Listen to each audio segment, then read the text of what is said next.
I'd like to call the hearing to order this morning, and I'd like to recognize myself for a 5-minute opening statement.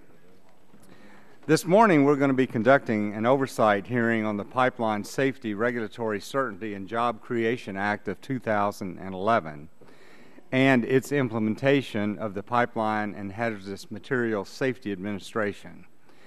I certainly want to welcome the Interim Executive Director of PHMSA, as well as a second panel that includes representatives of the oil and natural gas industry, local government, and witnesses with other perspectives. It's been more than 3 years since the Pipeline Safety Act was enacted, and PHMSA's implementation has not been satisfactory.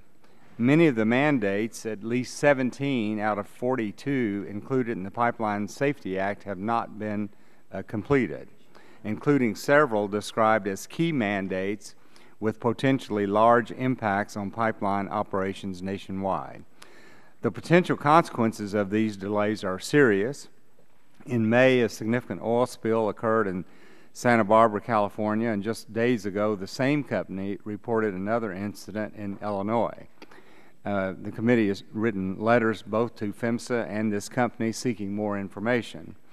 It cannot be said for certain that full implementation of the Pipeline Safety Act would have made a difference in Santa Barbara or any other individual oil spill or natural gas pipeline explosion.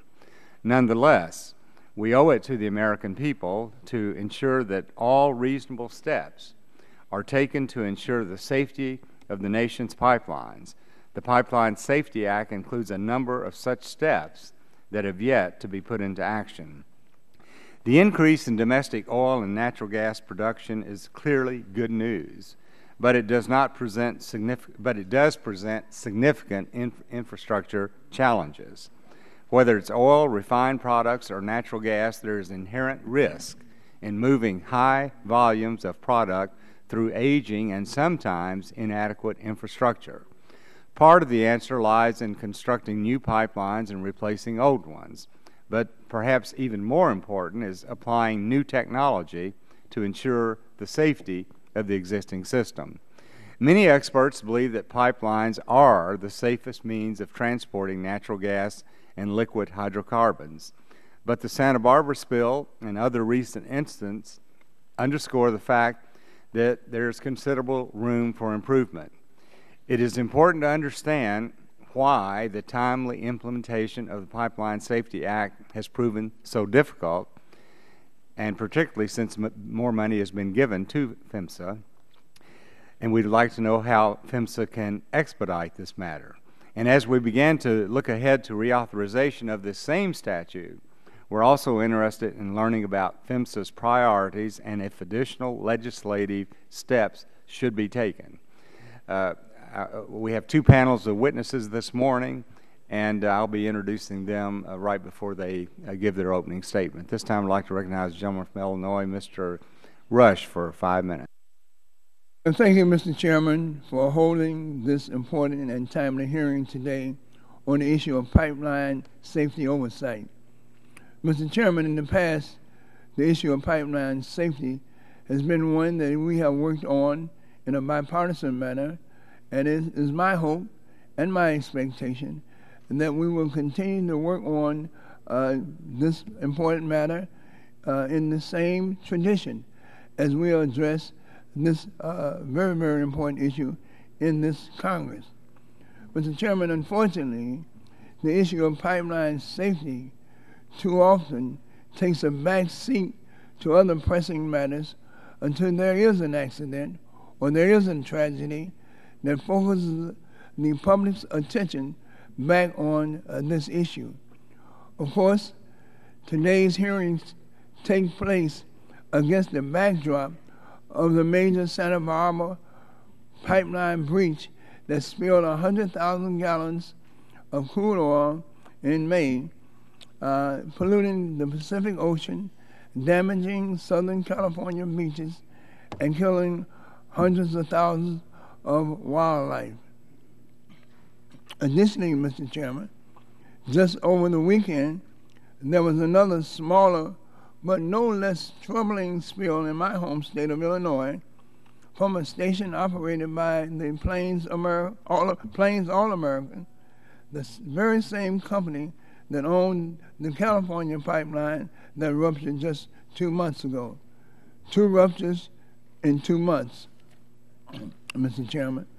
So, Mr. Chairman, while this subcommittee continues to debate issues such as fast-tracking the pipeline permitting process, I think it is imperative that we also examine the safety mechanism we currently have in place to ensure that they are working effectively, and whether there are deficiencies in areas of resources or leadership.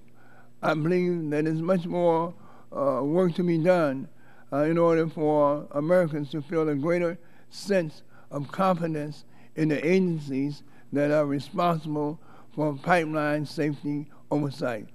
Once again, Mr. Chairman, I applaud you for holding this timely hearing today, and I look forward to hearing from all of our expert witnesses. And with that, I yield back.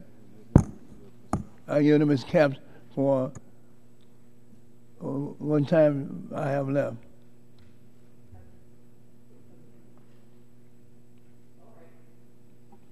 Thank you, Mr. Chairman, and thank you, Ranking Member Mr. Rush, for holding this hearing and giving me the opportunity to provide an opening statement. I want to thank Chairman Upton and Ranking Member Pallone for strong leadership within our committee on these issues and for working with me to incorporate oversight of the recent oil spill in my district into this hearing. And I want to welcome my constituent, Diane Black, from the County of Santa Barbara, who will be testifying on the second panel today. And as was already mentioned, nearly 2 months ago, over 100,000 gallons of crude oil spilled from the ruptured Plains All American pipeline into the coastline of my district. The oil gushed from the ruptured pipeline, flowed down a hill, through a culvert onto the beach and into the ocean along the pristine Gaviota coast. From there, tens of thousands of gallons of oil spread for miles down the coast, closing popular beaches, valuable fisheries, devastating wildlife, and breaking back horrible memories of the Platform A disaster more than 45 years ago. Since that devastating oil spill in 1969, the Santa Barbara community has dedicated itself to learning from that tragedy and working to ensure that it does not happen again. Sadly, even in a community as determined as ours, May 19th reminded us that spills are inevitable as long as we continue to depend on oil for all of our for so much of our energy needs. I know the Plains spill in my district certainly is not the first pipeline failure, nor will it be the last. Time and time again, we've seen oil and gas pipelines fail, causing irreparable harm to lives, property, and the environment. Just last Friday, as was mentioned as well, we saw yet another oil spill in Illinois from a Plains pipeline, the very same company responsible for the spill in my district. These spills remind us that we have a responsibility to do everything we can to prevent spills from happening, but also to be prepared to minimize the damage when they do occur. That's why today's hearing and our work to reauthorize federal pipeline safety programs are so important. As a result of the Plains spill in my district, we have already gained valuable insights and identified weaknesses that must be addressed. I want to thank Chairman Upton, Ranking Member Pallone, for working with me to fully investigate this bill, ensure this administration is following through on its overdue pipeline safety reforms. Over the years, regardless of who is in the White House, federal pipeline regulation has been weak and ineffective. There is a reason that the company that built the pipeline that ruptured in my district sued in 1998 to have it be regulated by the federal government rather than the county of Santa Barbara. They knew federal regulators would ask fewer questions, impose fewer restrictions. This cannot be allowed to continue. I recognize progress has been made in recent years. We still have a long way to go. While PHMSA has certainly dragged its feet in implementing key reforms, Congress has also failed to provide the agency with the resources it needs to meet the growing demand. I often hear many of my colleagues tout efforts to support the rapid growth in domestic oil and gas development and pipeline construction in recent years. While I don't share necessarily their enthusiasm for this development, I hope we can all agree that we must also support efforts to ensure federal regulators have the resources they need to keep pace with this growth. We simply can't have one without the other. Mr. Chairman, these are just a few of many issues I hope this committee can examine closely as we work to reauthorize pipeline safety programs. These issues have traditionally been very strongly bipartisan. I hope that continues throughout this process, and I apologize for going way over Mr. Rush's time, and I yield back. Gentlelady yields back. At this time, recognize the gentleman with full committee, Mr. Upton, for 5 minutes. Thank you, Mr. Chairman.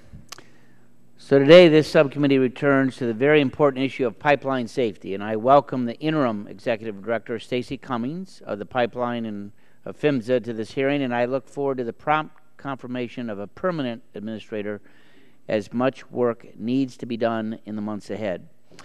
This committee has a long bipartisan history on pipeline safety issues, including passage of the Pipeline Safety, Regulatory Certainty, and Job Creation Act of 2011, Upton-Dingell. That law held particular significance to me as it came in the aftermath of a serious oil spill in a tributary of the Kalamazoo River just outside of my district in Michigan.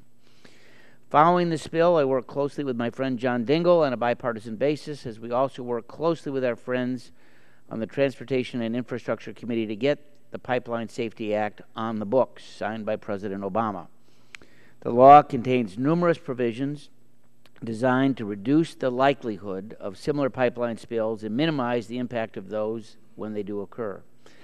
However, the Pipeline Safety Act will not achieve its primary objectives until it's fully implemented, and I'm most disappointed that more than a third of the requirements remain incomplete long after congressionally mandated deadlines have passed. This includes several of the law's most important mandates, such as automatic and remote control shutoff valves, leak detection, accident and incident notification, excess flow valves, and maximum allowable operating pressure. Some of these provisions, I am convinced, would have made a difference in the recent oil spill in Santa Barbara had they been implemented by PHMSA in a timely manner. In the last couple of days, PHMSA has announced proposals for 2 of these overdue mandates, and while these late steps are certainly in the right direction, there is no question that something needs to change with the way that PHMSA is implementing the Pipeline Safety Act. I intend to ask questions to find out what more Congress can do to speed up the implementation of those requirements. The urgency for pipeline safety is greater than ever. With record levels of natural gas and liquid hydrocarbons being produced in this country and throughout North America, the volumes traversing pipelines are setting records. And although pipelines are among the safest means of transport, the Santa Barbara spill is a harsh reminder that rigorous, risk-based enforcement needs to be a priority. This committee takes pipeline safety very seriously. That's why we insist that new pipelines be built with state-of-the-art safety features. It's also why we passed the Pipeline Safety Act to improve the safety of the 2.5 million miles of existing pipelines throughout the country. This includes many old and potentially vulnerable pipelines, such as the one that carries oil between the Upper Peninsula and the Lower Peninsula through the Straits of Mackinac in Michigan. I think we can all agree that it is much, much better to be in a position to prevent accidents before they happen rather than to respond after they occur. In the last hour, the state of Michigan released its own report on pipeline safety, including specific recommendation on the Straits pipelines, as well as other steps that can be taken to improve safety, including a better relationship between the state and PHMSA.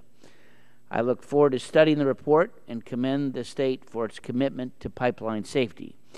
As we look ahead to continued implementation of the pipeline safety and to the law's reauthorization, we'll insist on greatly improved performance from PHMSA, and this hearing is certainly an important step towards getting us to where we need to be. And I'll yield a minute if any of my side wants a minute. If not, I'll yield back the balance of my time. Gentleman yields back the balance of his time. At this time, I recognize the gentleman from New Jersey, Mr. Plone, for an opening statement. Thank you, Mr. Chairman. I appreciate you and Mr. Rush holding this long overdue oversight hearing on the 2011 Pipeline Safety Act. The vast network of transmission pipelines in this country are considered by most Americans as out of sight and out of mind. But when something goes wrong, the presence of these facilities can make themselves known in the most devastating and sometimes deadly ways. Unfortunately, there are one too many examples of this since 2010, first in San Bruno, California, then in Marshall, Michigan, and most recently in Santa Barbara. There, the rupture of a Plains All-American pipeline spilled over 100,000 gallons of crude oil onto the coastline. And I'm no stranger to the damage that can be caused by pipeline failures. 21 years ago, a pipeline exploded in my district in Edison, New Jersey, destroying around 300 homes, melting cars, and lighting up the sky from New York to Pennsylvania. Unfortunately, that loud and powerful explosion was met with a staggering level of inaction by the Department of Transportation's Office of Pipeline Safety and its parent organization, the Pipeline and Hazardous Materials Safety Administration, or PHMSA. 2 decades and 4 reauthorizations later, PHMSA has made little progress. The shortfalls of the agency have drawn the attention of industry and safety advocates alike, as well as Democrats and Republicans. I'm deeply concerned about PHMSA's inability to carry out its mission, numerous safety recommendations, or congressional mandates. Almost 5 years after the last reauthorization, it's especially troubling how many mandates that have yet to be implemented by the agency. Many of the outstanding requirements are critically important to safety, such as those dealing with operating pressure, leak detection, and automatic or remote-controlled shutoff valves. The lack of inaction on automatic and remote-controlled shutoff valves is particularly galling, considering the NTSB recommended expanded use of these damage prevention technologies 20 years ago. I remember that during the whole New Durham explosion, again in my district in Edison. Even more troubling is the discovery that OMB is also to blame. Last night, the committee inadvertently received a version of PHMSA's testimony that had been marked up by OMB, and OMB's comments clearly show concern over being called out over this outrageous delay, asking whether PHMSA has a, quote, planned response to a question about why this rule has been under EO 12866 review so long. If so, could you provide a summary of that response? Unquote. Perhaps, Mr. Chairman, we need to get OMB up here to explain to the American people and this committee as to why they've held up these proposed rules for so long. Progress must finally be made to help ensure the safety of our pipeline system, and I hope that this hearing leads to that. I'm about to yield, Mr. Chairman, but I just want to say, you know, I was first elected to Congress not long before that explosion in Edison, and we were very fortunate that I think one person had a heart attack and lost their life because of the explosion, but there wasn't anybody who directly was impacted, although obviously that person was who had the heart attack. And for several years after that, you know, we made a number of recommendations, including the remote shutoff valves. But I really feel like, you know, there's a lot of hoopla when these explosions or tragedies occur, but then not much happens afterwards in terms of preventing them again. So hopefully we'll get something out of this hearing today in the committee's action. Thank you, Mr. Chairman. I yield back. Chairman yields back, and that concludes the opening statement. So on our first panel, we have one person, and that's Ms. Stacy Cummings, who's the Interim Executive Director for the Pipeline and Hazardous Materials Safety Administration. So, Ms. Cummings, if you would come forward, and you'll be recognized for 5 minutes for your opening statement. And at the end of that time, we'll give members an opportunity to ask you some questions. So thank you very much for being with us, and be sure to get your microphone up close and turn it on. And you're recognized for 5 minutes. Thank you for that introduction. Chairman Upton, Ranking Member Pallone, Chairman Whitfield, Ranking Member Rush, members of the subcommittee. Thank you for inviting me to testify today on the Pipeline and Hazardous Materials Safety Administration's progress in implementing the Pipeline Safety Act of 2011. And thank you for providing PHMSA with the tools we need to execute our pipeline safety mission. My name is Stacy Cummings. I'm the Interim Executive Director of PHMSA. In May, I traveled to the site of the Plains pipeline oil spill in Santa Barbara, witnessing for myself its effect on the environment and nearby communities. The spill disrupted businesses, threatened wildlife, and impacted local residents and tourism. This spill was unacceptable, and Americans deserve to be confident that the pipelines in their communities are operating safely. What I saw in Santa Barbara as well was PHMSA's rapid and comprehensive response to the spill. Immediately following notification, PHMSA personnel were on the scene, where we remain actively involved now. Our inspectors continue to conduct a comprehensive investigation into the cause of this failure, and we continue to support the Unified Command's spill response efforts led by the Coast Guard and EPA. PHMSA quickly issued a corrective action order to Plains Pipeline, and the affected pipeline remains shut down under our authority. We will make sure that the operator identifies the root cause of the failure and mitigates any additional risks before we allow them to restart that pipeline. I was very impressed by our PHMSA team in the Western region, as well as throughout the country. It is truly an honor to lead a workforce so clearly dedicated to its safety mission. Here in Washington, PHMSA continues to take action to successfully meet the requirements of each mandate in the Pipeline Safety Act. I speak for the entire agency when I say that we share your concern and sense of urgency. We are committed to satisfying every mandate.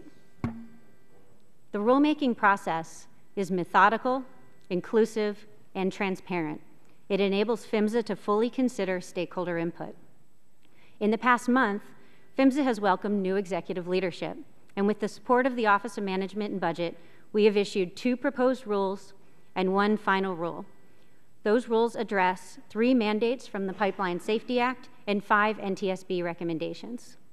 We continue to work to advance significant rulemakings on natural gas and hazardous liquid pipelines. These proposed rules are anticipated to be published by the end of this year.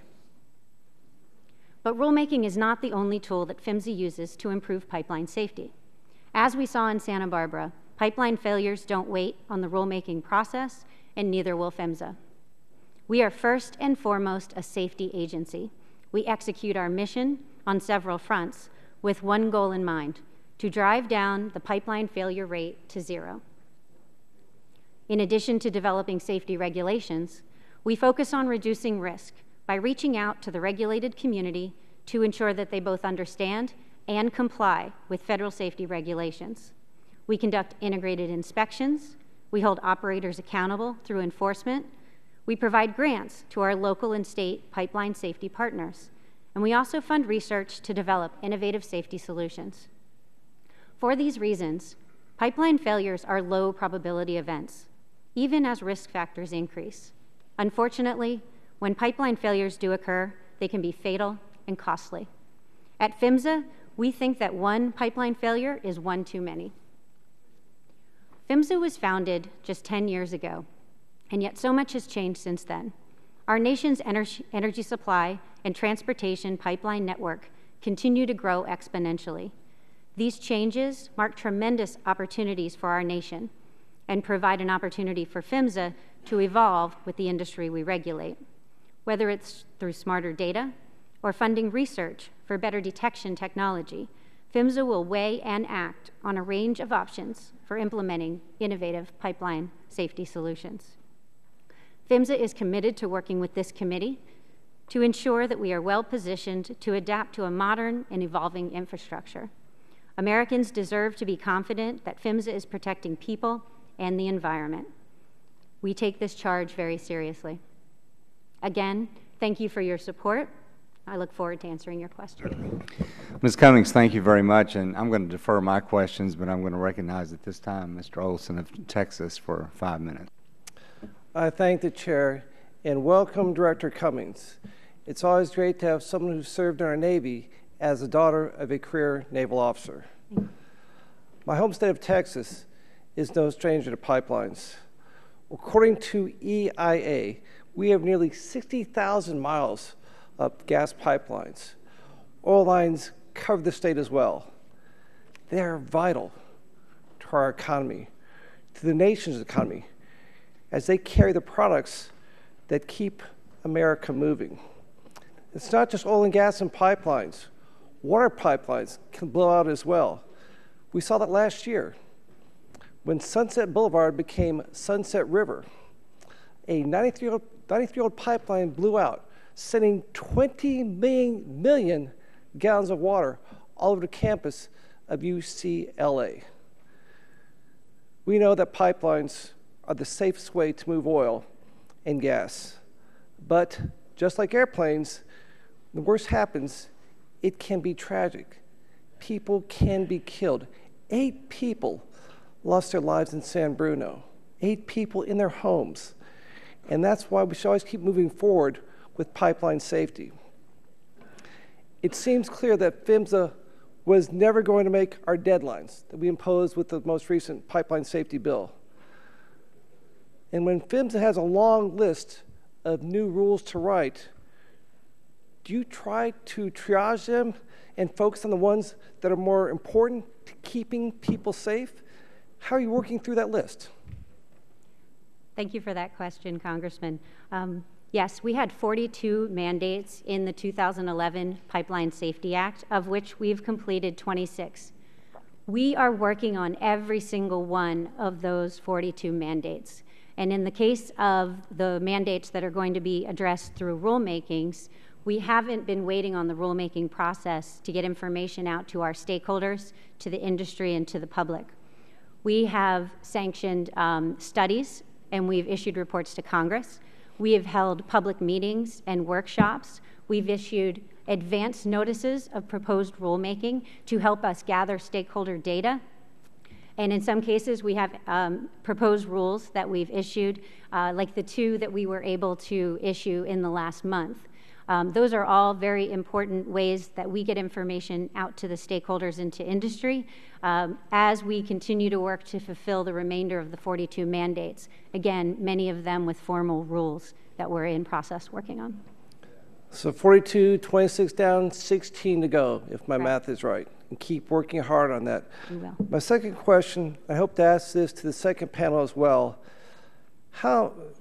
If I call the City Hall in the village of Pleak, back home in Texas, and ask Mayor Bittner or Fire Chief Gania, has PHMSA reached out to you about pipeline safety? What do you think they'll say? Put another way, how much have you done outreach to the first responders and leaders in our local communities?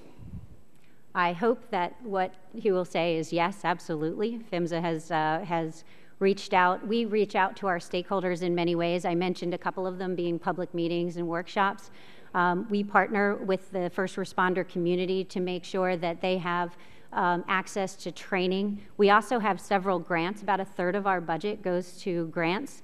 And some of those grants are technical assistance grants where the mayor or the first responder community can actually apply for a grant with PHMSA to get technical assistance to provide training, to do outreach to the public, to invest in equipment that's going to help them respond to a pipeline accident if it were to occur. So there are many opportunities for stakeholders such as your mayor and the first responder community to interact with PHMSA and for us to help them be prepared.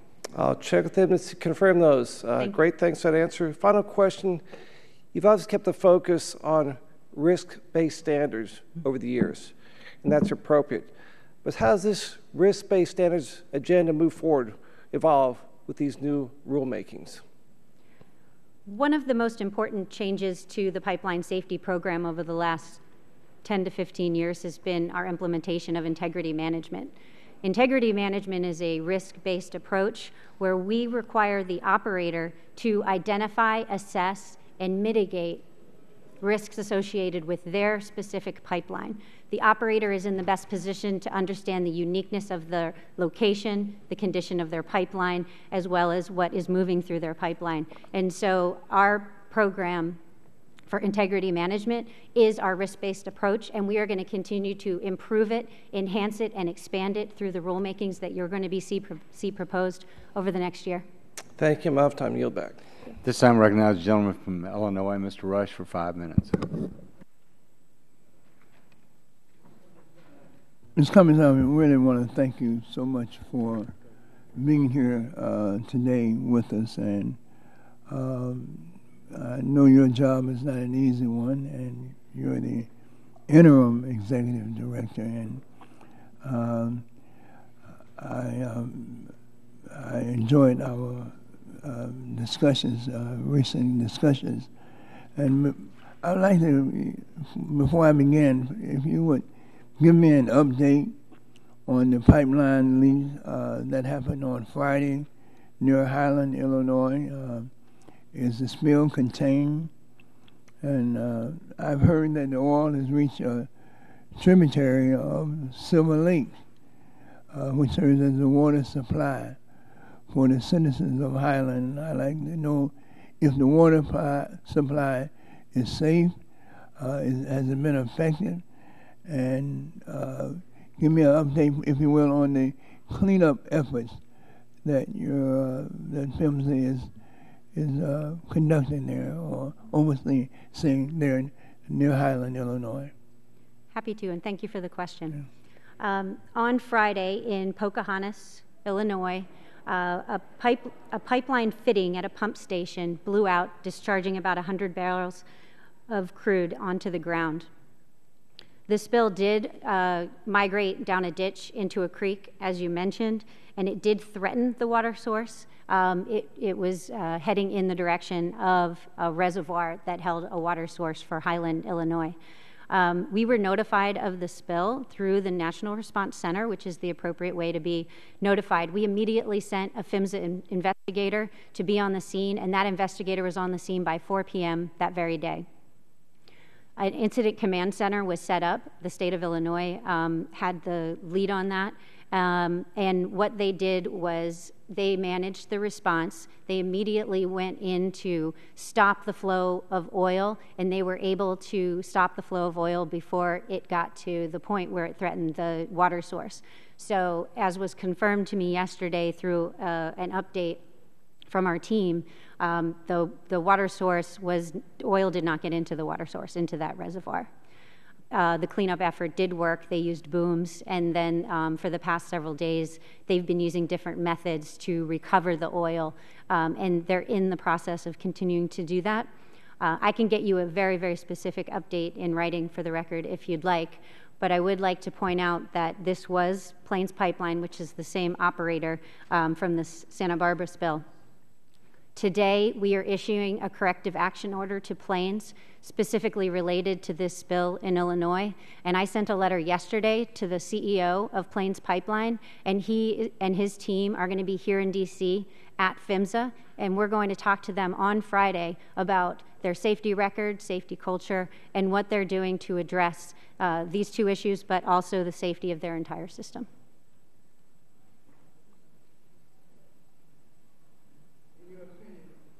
In your opinion, do most mayors, county executives, local leaders even know what pipelines are in their jurisdictions and what those pipelines are carrying?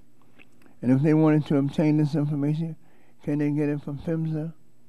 Yes, we have an online tool called the National Pipeline Mapping System, NPMS.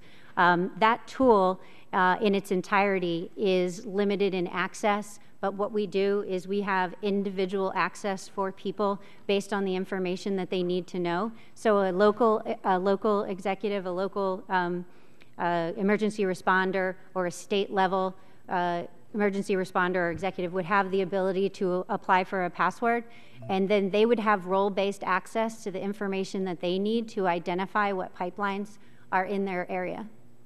And if anybody needs any help accessing that or getting access, we'd be happy to provide that assistance. Most people, most citizens of my state would really be surprised to know the number of pipelines, the enormous amount of pipelines that are located in the state of Illinois. Do you have any idea about the percentage of the nation's pipelines that go through the state of Illinois? I think you asked the percentage of the 2.6 million? Yes. No, I can't tell you the exact percentage. I can absolutely get you that for the record. But I agree with you. There are many pipelines in the state of Illinois that we regulate as well as that are regulated by the state. Yeah, I was told, Mr. Chairman, that in one part of my district, Will County, 1/8 of the state's entire pipelines go through this little small quadrant of my district in the state of Illinois. I want to thank you again, Ms. Cummins, and I yield back, Mr. Chairman. This time I recognize the Chairman of the full committee, Mr. Upton, for 5 minutes. Well, again, appreciate the hearing, and as I indicated in my statement, there's a number of us that are not happy with the failure to really implement a number of the issues that were signed into law a number of years ago. Literally about a third, as we calculate, a third of some of those regulations. So I guess I have a question as we look to reauthorizing this bill, which, as you know, expires the end of September. Should we be providing more direction to PHMSA to order to prioritize the outstanding mandates, or should we allow PHMSA to finalize the regs required by the 2011 law before determining what if changes need to be made? What's your suggested course? We do have significant progress that we've made on the mandates over and above the ones that we have completed, and we do appreciate your patience in completing those mandates. Every single one of them is critical and important for pipeline safety. Each one of those mandates are as important to PHMSA as they are to you, and we have a plan moving forward to complete them. We do think that during the reauthorization process, we'd like to sit down with the committee staff. We'd like to sit down with you, talk about specific ways that we can use reauthorization to help us expand pipeline safety, improve pipeline safety. But we do recognize that we have a lot of work to do, and we are very, very focused on it, and we have a plan to complete every one of these mandates. So one of the easiest ones in my book to implement was the change that we did that a company had to report formally on a timely basis, and we changed that to say it had to be within an hour. We look at the Santa Barbara spill a couple weeks ago, and that spill, as I understand it, from talking to Lois Capps, went on for many, many hours. I mean, how is it not easy to say it's got to be done within 1 hour, and it doesn't happen? Here we are 4 years later. I mean, that was one of the big issues that we had on the Kalamazoo River spill in Calhoun County back in 2010. A company, they did know that it was going on, but they didn't report it until even perhaps a couple days later. $1 billion in cleanup. PHMSA agrees that timely notification is absolutely critical, because the sooner we begin response in the rare but unfortunate circumstance of a pipeline rupture.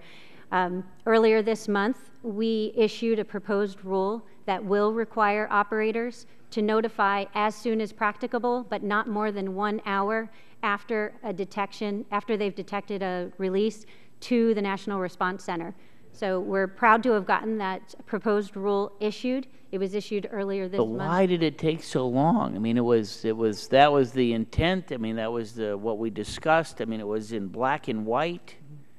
And 4 years, I mean, is OMB that slow? Do I need to go back to Sylvia Burwell when she was there to I understand and I sense your frustration that it's taken us this long to have the proposed rule out, but I would like to point out that we've issued multiple safety advisories, and we have shared with the industry how critical it is for timely notification.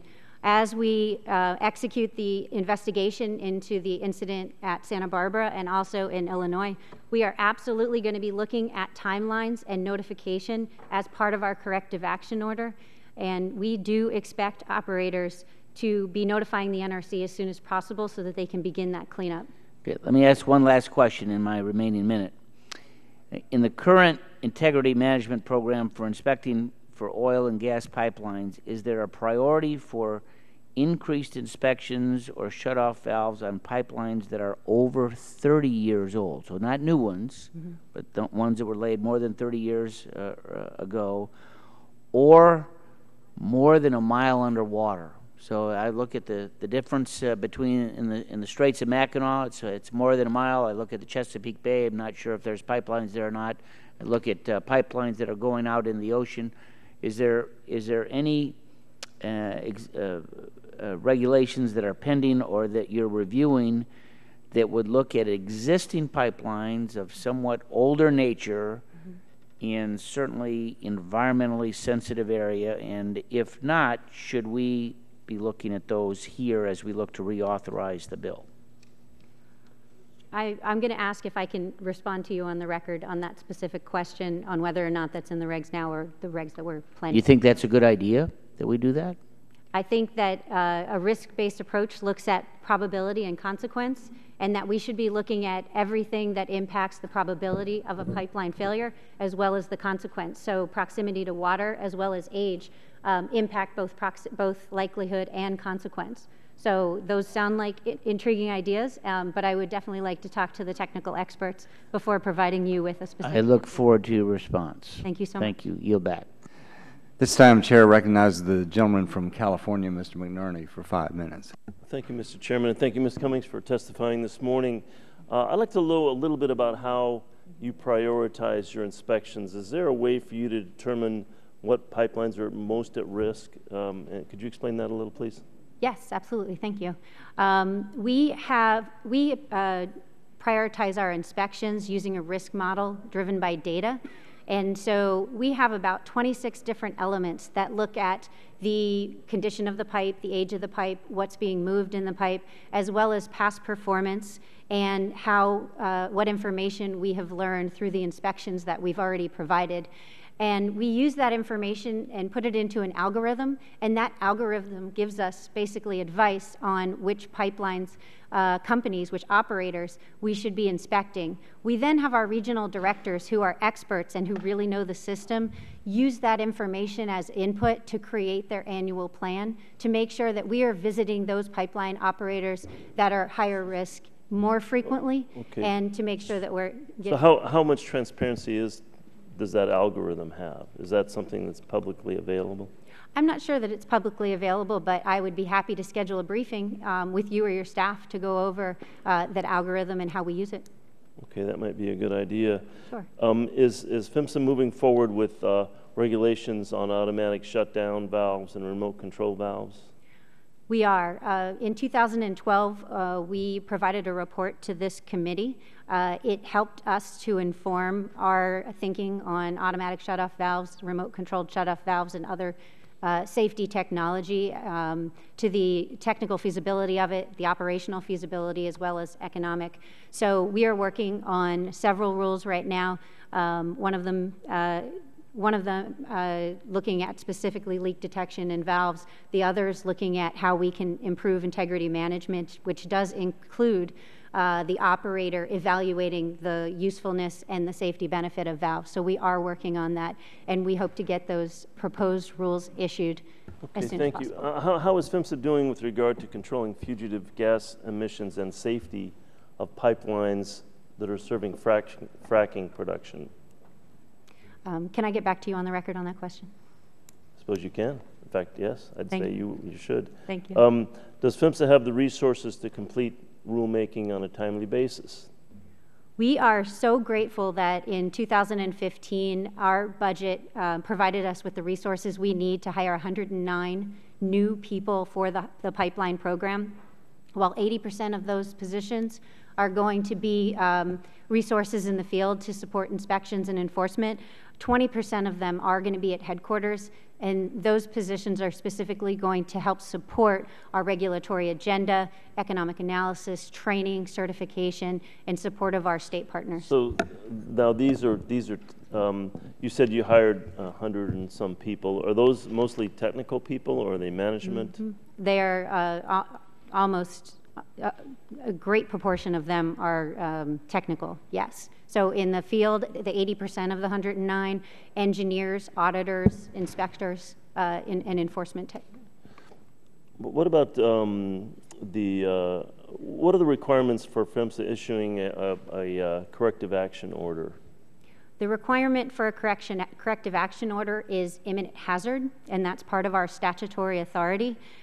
So the time when you will most likely see us issue a corrective action order is going to be after a pipeline failure, such as the one in Santa Barbara or the one in Illinois. But you can and have issued those before failures? We can if we have evidence of an imminent hazard, but more likely it's going to be issued after.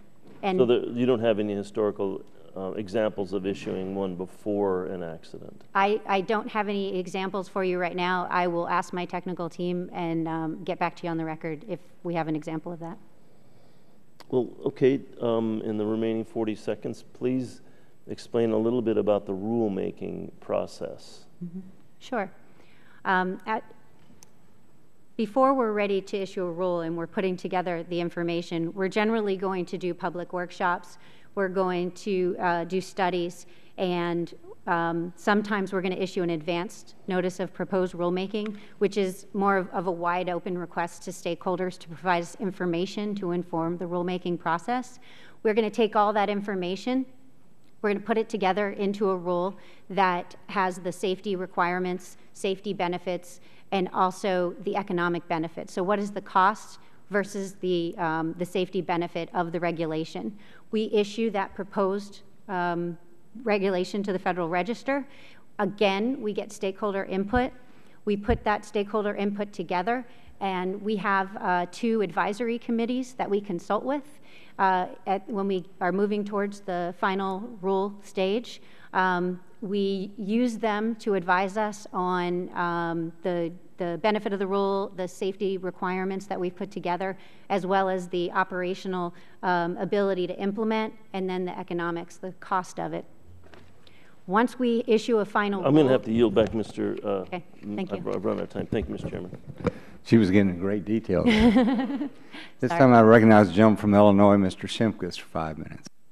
Thank you, Mr. Chairman, and welcome, Ms. Cummins. The spill in Illinois is located in my district. I talked with the city manager over actually yesterday morning. I think one of the interesting things was Keystone goes through that area also. And Keystone had provided them with a response trailer in which they were able to deploy with their firefighters to ensure the protection of the water supply, which is called Silver Lake. And so I would concur with what you concluded, that there is no threat to their drinking water. And their response was as per you would expect when you have pipelines. We do have a lot of pipelines. We have the Patoka terminal. So these things happen, and they're regretful, but the issue is responding. And I think that those of us who were here when we passed the last piece of legislation, we're hoping that we know we're not going to be perfect, but we want obviously to have a better process in place to be able to ensure that we can identify these before the accident occurs. Hence all these lines of questions.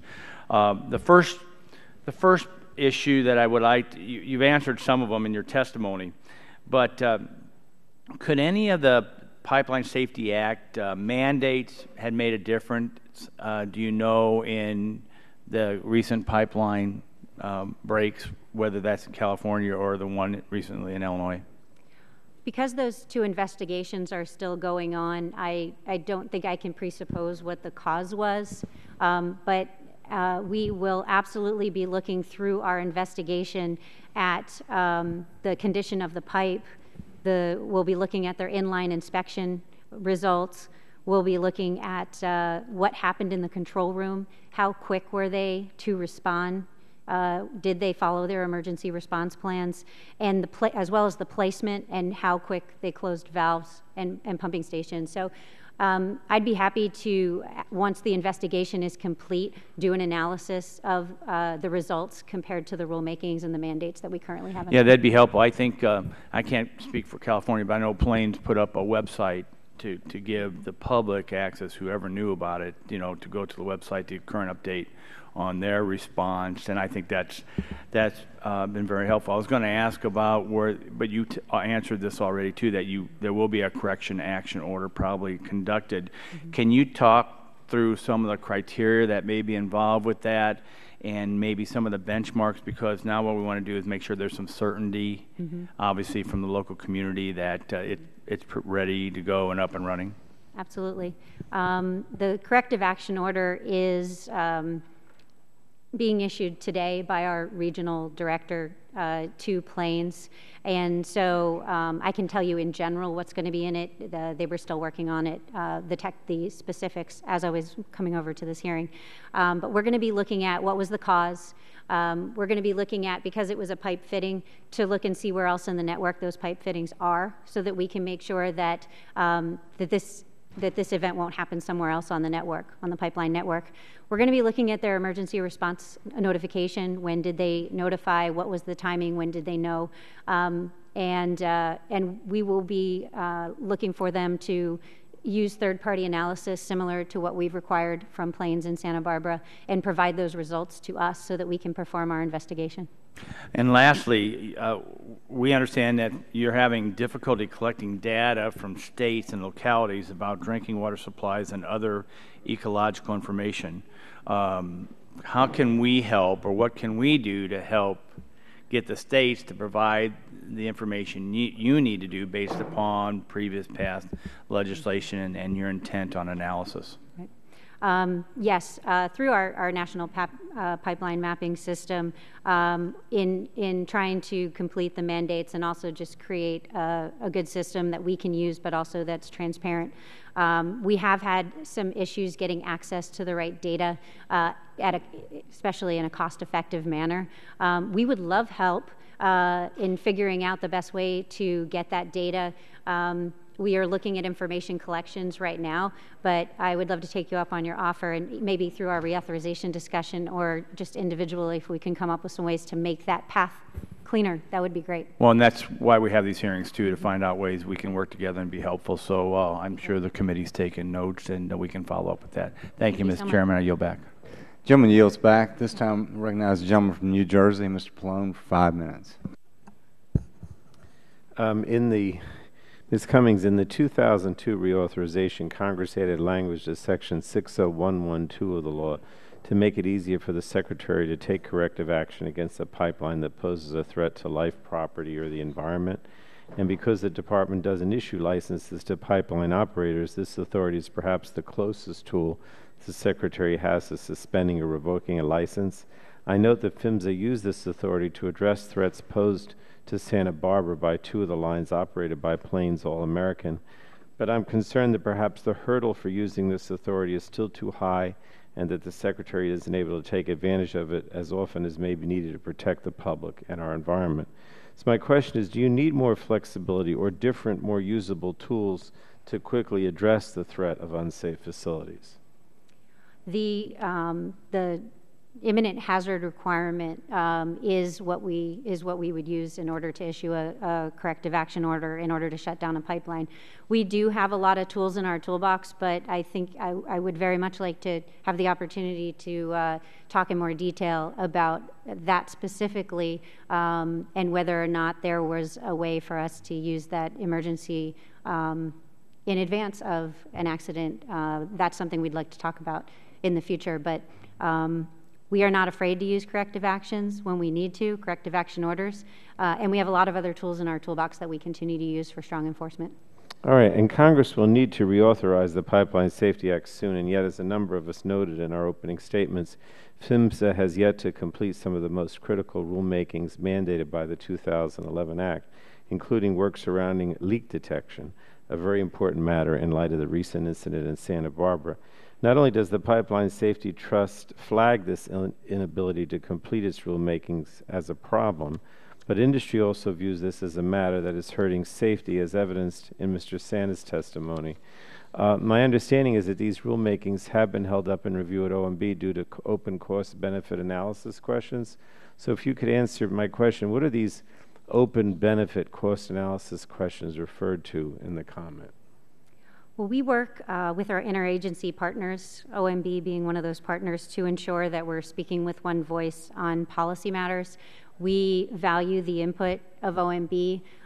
Whenever we go through the process of working a rule through OMB, it always ends up being a better product. Some of the things that they would ask us questions about through the rulemaking process are going to be, what are the assumptions that we used in order to generate the cost versus the benefit? They're going to be looking at the data that we use to justify the benefit that we have calculated. And we always get good information from OMB, and we reply as quickly as we possibly can, as do they. We work together to come up with the best possible rule. It's very important to us that when we do issue a rule, we get it right. But how can these questions remain open for so long, and how have you tried to resolve them? And maybe most importantly, how can we help you? I mean, perhaps it's not your agency's fault these rules have yet to see the light of day, but you need to tell us what's going on and how we can help you get the job done. I appreciate that offer for support from this committee.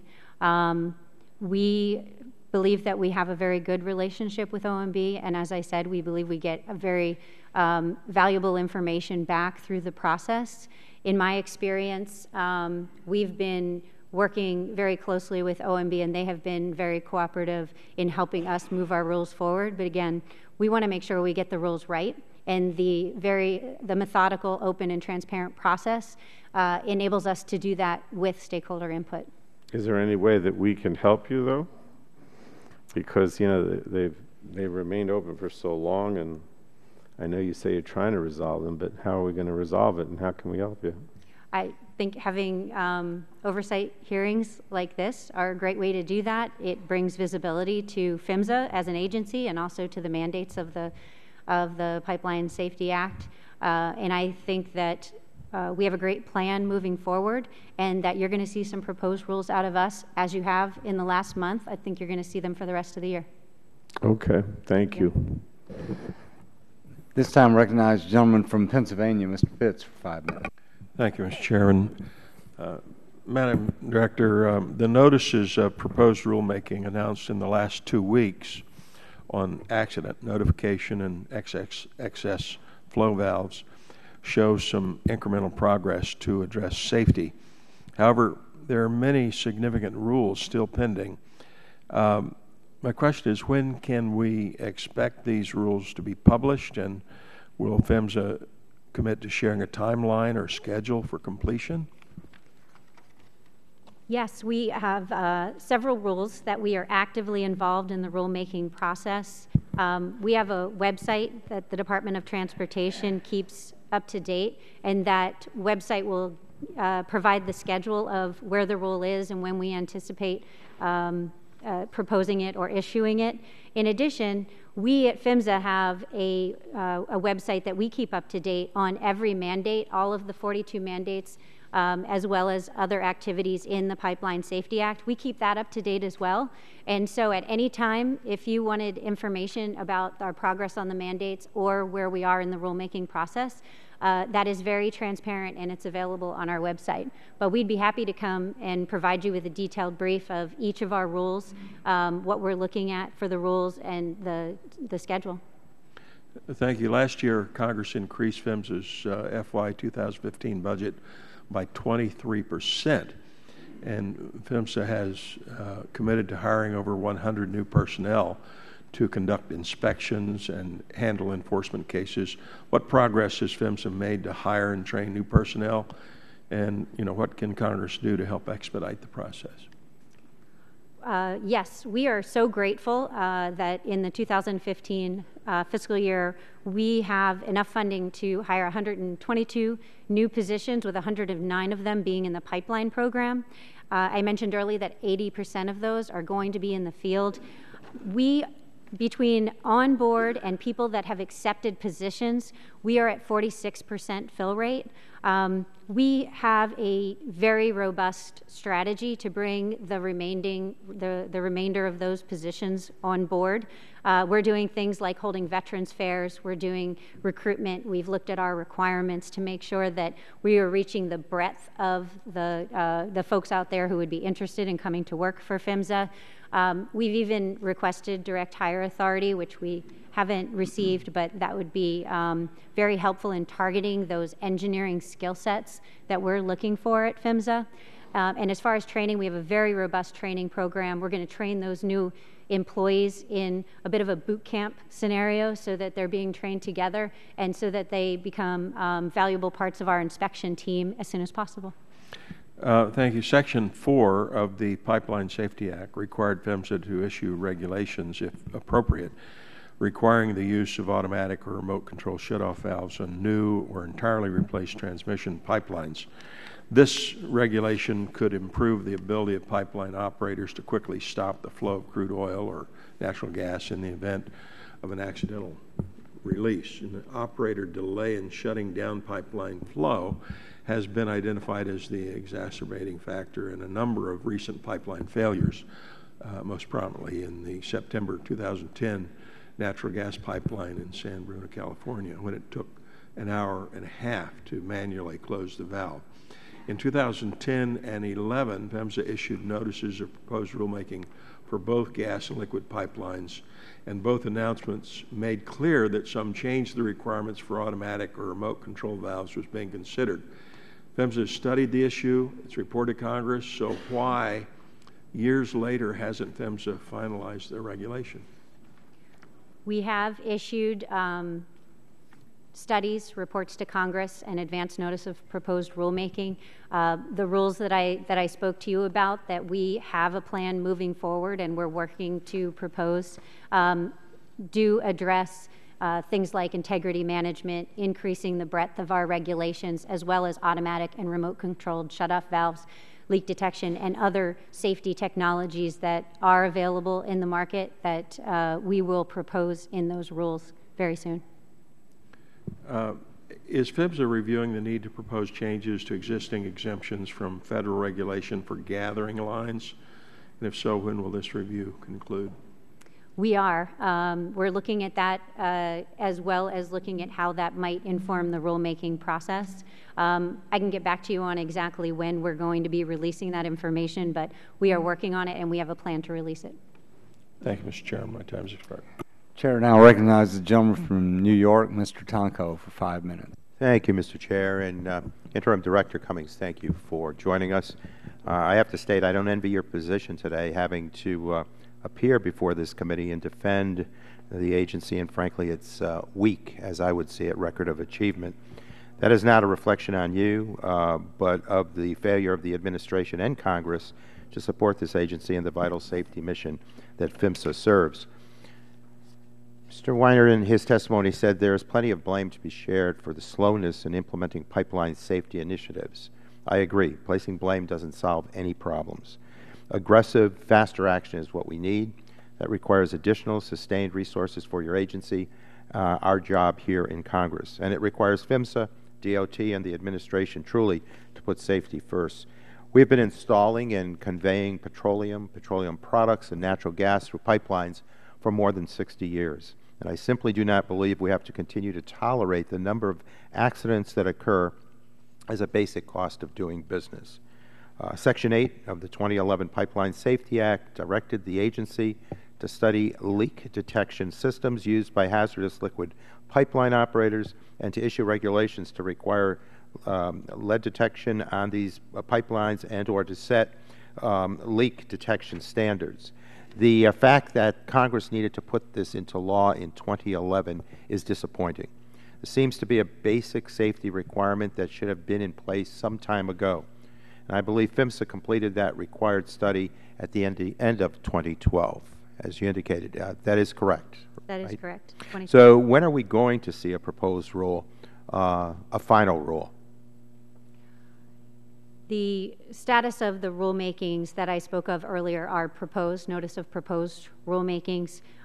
We at PHMSA, the current team, the executive team, as well as the career staff, are focused and are completely committed to getting those rules, those proposed rules complete, getting them issued, and then quickly turning around, looking at stakeholder feedback and turning them into rules. We are absolutely committed to that, and we have a plan to do it. Well, we're going to watch closely. Apparently, damage to pipelines by excavation continues to be one of the main causes of significant pipeline incidents. As I stated earlier, we have been building and using pipelines for a very long time. how detailed and accurate are the maps of the existing pipeline network?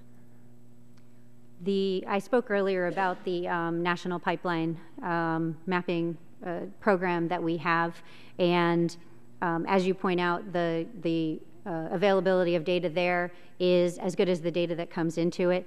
It is complete from a federal perspective of our oversight, but there is more information that we would like to collect. Data is one area that I think we have room to improve, and I think we have room to work together to improve. Being able to have complete access and visibility and transparency across the country, and also to be able to evaluate through our data systems and analytics. Those are all very important and things that we are looking to do in the future, and it would be great to work with this committee to figure out ways to use data more effectively. Mm-hmm. Thank you. Most decisions about zoning and development are made at the local level. Is there a way to better engage our local officials? Do mayors and planning boards have access, appropriate access, great access to information that impacts their communities? That's a great question.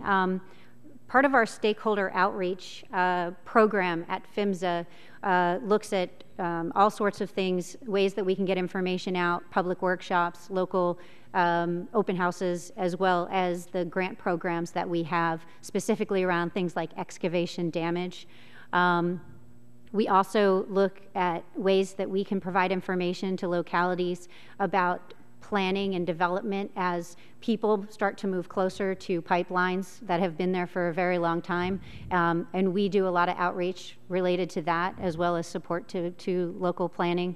Our state partners are critical in our national pipeline safety program, and so any way that we can improve that collaboration, improve that relationship, we want to do that, and we're definitely open to ideas for how we could do that better. And I thank you. It seems as though I'm almost out of time here. I would just encourage us to move along with the final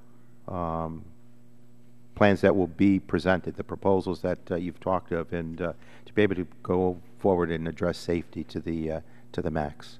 And with that, I thank you, Mr. Chair. I yield back. Gentleman yields back. This time recognize the gentleman from Ohio, Mr. Latta, for 5 minutes. Well, thank you, Mr. Chairman, and thanks very much to our witness for being with us today. Appreciate your testimony today. And I was interested in your testimony where you cited that we have about 2.6 million miles of pipeline right now in the nation, and that also that the mileage is going up every year from the past where we're doing, it looks like you said, between 3,000 to 4,000 miles, and now at about 3,500 to 7,500 miles per year. And I know that we've had the Secretary of Energy, and he talked about the energy boom, of course, that's occurring in this country on the natural gas and on the oil side, which makes it essential that we have the pipelines out there to move the energy that we have. And of course, like across Ohio and across my district, there are new pipelines being proposed. And I was wondering if you could, again, from your testimony, you state that you'd like to work, again, more with Congress to explain those risk reduction proposals. If you, again, could give more information to us on that, what those proposals might be on those reductions. Sure. You did mention new construction and growth of the network. We do intend to spend about 25% of our inspection time supporting and looking at new construction pipelines. The best time to ensure that a pipeline is safe is during construction and before it actually goes into operation. And so the regulations that we have overseeing new construction, as well as our inspection and enforcement, are critical to long-term pipeline safety. From a risk perspective, some of the things that we're working on in terms of integrity management are to improve the actual integrity management process, but also to expand it into areas where integrity management isn't in place right now. Integrity management puts the onus on the operator to identify risk, and they use risk models in order to do that so that they can prioritize their investment in safety in their pipelines. One of the things we're doing in September is we're going to hold a workshop, and we're going to look at risk modeling across multiple industries, and we're going to see how we, PHMSA, can take that information and then share it back out with the industry so they can improve their risk models. because the best way to implement integrity management is to properly identify, properly assess risk. That way they can mitigate it. And our goal is to prevent a failure before it happens. And that's what risk management enables us to do in the pipeline safety program. Well, thank you. And I know it's come up a little bit before in regards to the whole question about the call before you dig. Mm-hmm. And I know that, around the areas you have the signs up that I know that companies have about call the 811 number.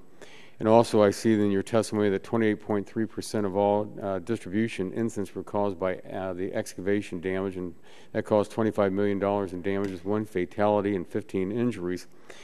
And you state that you're working hard to raise that the 811 awareness. But could you give more detail about what you're doing to raise that with the local communities again? Because again, for a lot of us, we came from local governments at one point in our lives, and I was a county commissioner, and we had the planning commission that we all served on. But what are you doing to really get that information out? Because I know that you talked about the mapping and trying to find that information out. Not only what Mr. Shimkus had brought up about in regards to water, but others about existing pipelines. But what are we doing to try to get that for that 811 information for people to know that, because a lot of times when people think about call before you dig, they're thinking, well, before I go out in my backyard and I'm going to dig a new hole for a tree, that I don't hit some kind of an electric line. But now we're talking about those transmission lines out there with excavation.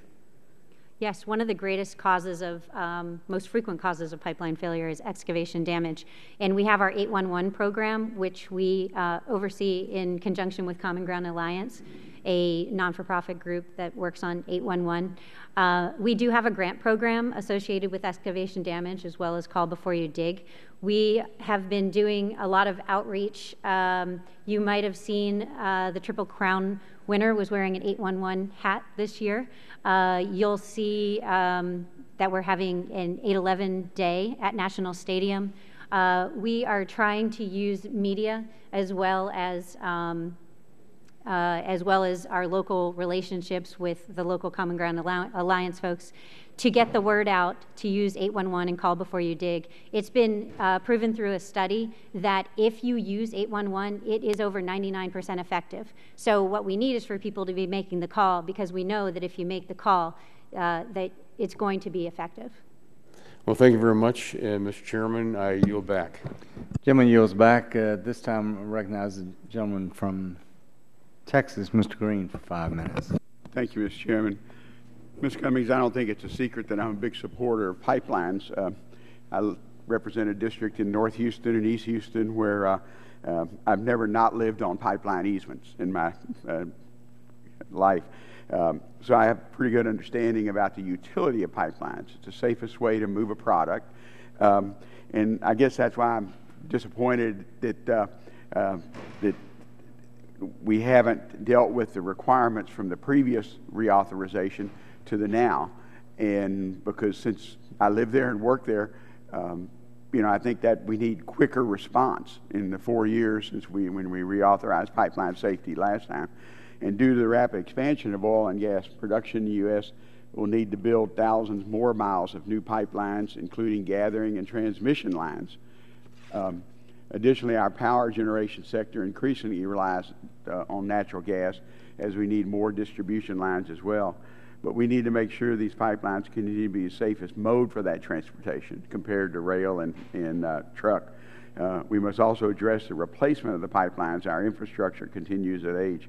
And PIMSA recently discussed a plan called Hazardous Liquids Integrity Verification Process. What has the reception been to that plan from the stakeholders? The hazardous liquid proposed rule is one of the rules that I've been talking about. We did issue an advance notice of proposed rulemaking. We did get stakeholder input, and we've used that to put back into the rulemaking process. We hope to be issuing a proposed rule on that within the year, and we're working hard on that. Stakeholder input was an important part of that process. If you like, I can put together a briefing that specifically identifies all the stakeholder input that we've gotten. But I think that and I know you have another panel that will have industry reps. I think that industry is as anxious as we are at PHMSA to have regulatory certainty, and I think that the plan that we have moving forward will enable that regulatory certainty, and so we appreciate your support in giving us the time to complete that plan and getting that information. Well, we may take you up on that. If it's not with the committee, we have a natural gas caucus here that we may ask you to come over. When discussing pipeline replacement, is the cost recovery a major issue? Yes, absolutely. We issued in 2011 a call to action, and a majority of the states have responded to that. But as you point out, replacement of old pipes has a cost to it, and a lot of our stakeholders are municipalities, and they have to do that through figuring out ways to recapture the cost. So that is an issue that those stakeholders are working. What agencies are primarily responsible for setting these policies? I know it could be state and federal or both. Mm-hmm. Is that true on the policies for pipeline replacement? I'm not sure I understand your question. Sorry. I assume if they're interstate pipeline, mm-hmm. you know, it's federal, but in some cases it's also state authority. And I know in Texas, still a misnomer, our Railroad Commission is actually our pipeline agency. Mm-hmm. But how do you work with other states when they have a interest in it? Right. Sorry about that. Of the 2.6 million miles, while we issue regulations and are responsible for pipeline safety across the country, we rely on our state partners to oversee and regulate 80% of those pipelines. And so we have a strong relationship with the states. We provide them training and certification. We also provide them grant funding. We evaluate them on a regular basis to make sure that they have the skills and tools that they need. And we also have a mentor program that we use to improve state performance when it comes to the oversight, the regulation of pipelines. Okay. Mr. Chairman, I'm almost out of time, but I have questions I'd like to submit on PHMSA's leak detection integrity management rules and guidelines, and also the coordination for it. I'd be glad to submit those questions. Thank you. Thank you. Thank you. This time recognize the gentleman from West Virginia, Mr. McKinley, 5 minutes. Thank you, Mr. Chairman. This issue is particularly important to us in West Virginia as we've trying to transport the Marcellus and the Utica gas throughout the state and finish the network of piping. But it seems a few months don't go by without another leak, another explosion, another fire. We just had one last week again. It just seems to be one after another, and I don't know how we're going to stem the loss of confidence of the American public that we're doing all that we should be doing to do this, because it's almost like it's as though someone's willing to let these things happen because then people turn on fossil fuels, whether it's oil or gas. So I'm hoping that's not part of a plan here that to slow the implementation. How would you grade the fact, I was a little startled when 17 of the 42 standards have not been met. How would you grade the performance of the agency? Would you give yourself an A for what you've done? Out of the 42 mandates, we've completed 26. How would you grade yourself? How would you grade? Are you doing an A grade, a B? How would you grade yourself?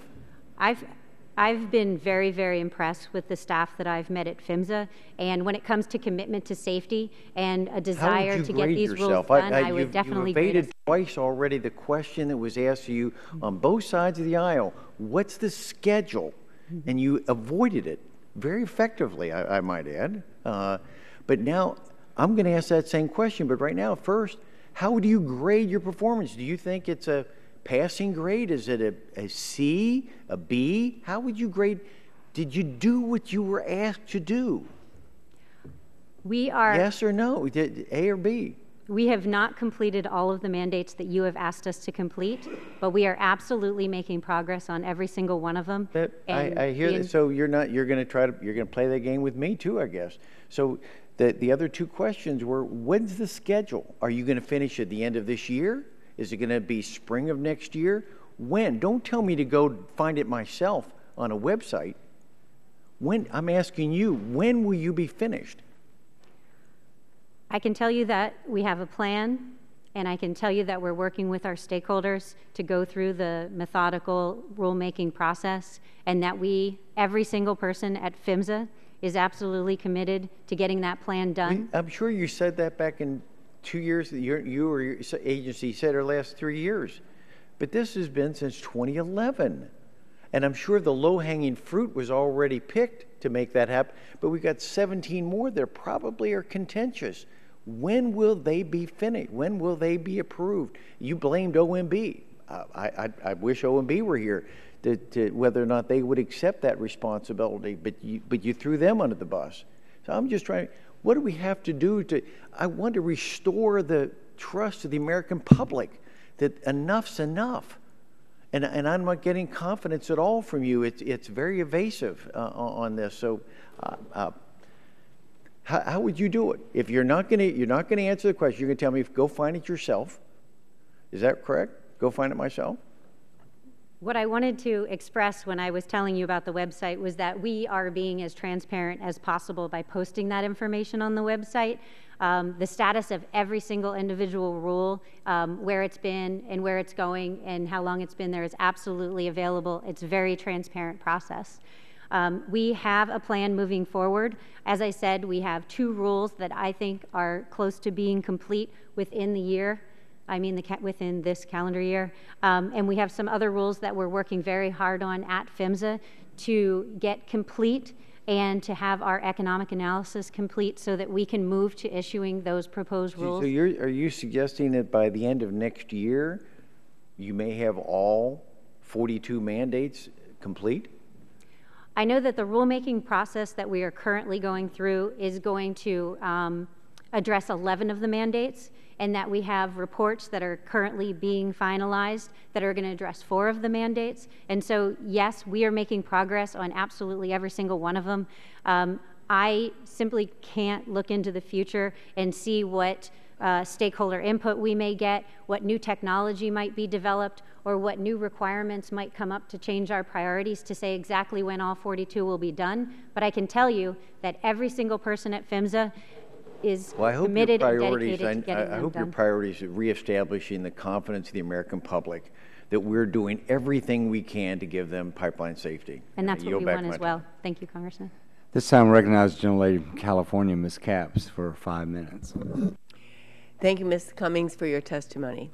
My questions today, because there are still so many unanswered ones about the causes of and responses to the May 19th Plains oil spill in my district, will have to do with that particular incident.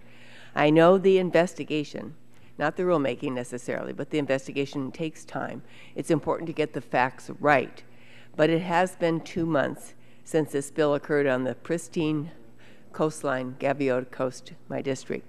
When will this investigation be completed and the results shared with the public?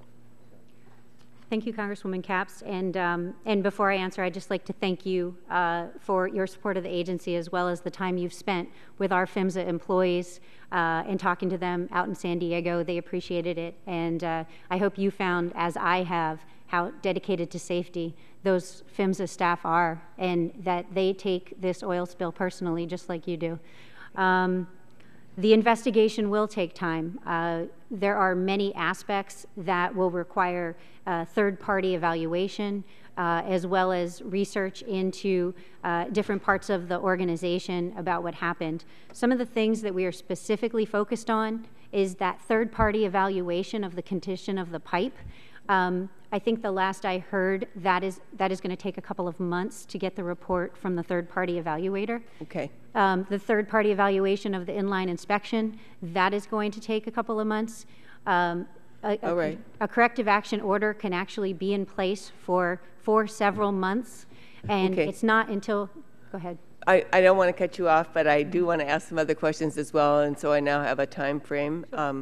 And thank you. Please keep this, my office and my constituents, that's a good way to do it, and this committee updated as to how things progress. I must say the information we have so far is very troubling. Makes us question the condition of, now I understand it's millions of miles of pipeline running through our country. As you know, Plains did an inline inspection of Line 901 May 5th, and this is just 2 weeks before that very line ruptured. This inspection showed 45% metal loss at the rupture site. Yet now we are shocked to discover that the actual level of corrosion was over 80% when the ruptured pipe was evacuated. I've seen it myself. Ms. Cummings, were you surprised by the disparity, and is this a common occurrence? The inline inspection tool provides a great deal of data, and that data has to be analyzed by experts in order to determine what the data is telling them. They also go out and actually do digs and look at those anomalies to compare them to the data to make sure that they're getting the right information. I think that the results of an inline inspection need to be looked at from an expert on the data and an expert on pipelines. Now I'm cutting up again, but you're making it sound so obtuse. It's a disparity. It is a disparity. And it's disturbing. And it's not the only time it happens. Plains has reported that the inline inspection also overestimated the amount of corrosion at other points along the pipeline. We'd rather have an overestimate of a corrosion than underestimate. But these inline inspections are clearly not very accurate. Whether the issues with the technology, system operators, or both, there's clearly a problem here. So what is PHMSA doing to improve the accuracy? I mean, either over or under. What can we do to improve the accuracy of inline inspections in general? To your point of the investigation, that will be part of our investigation, but looking at inline inspection and other assessment tools across the board, our research and development budget and our program is a partnership with industry where we identify those areas where we can use our funds to invest in future safety technologies. And one of the technologies we invest in a lot is inline inspection and other assessments. And so your support of our research and development program is actually the best way for us to be able to improve that assessment data and get closer to reality and to be able to mitigate risk. Thank you. In addition, and I hope I can get my third question out here, in addition to corrosion on Line 901, dozens of corrosion problems have been found on an adjacent Line 903, a longer and wider segment of pipe connected to the ruptured Line 901.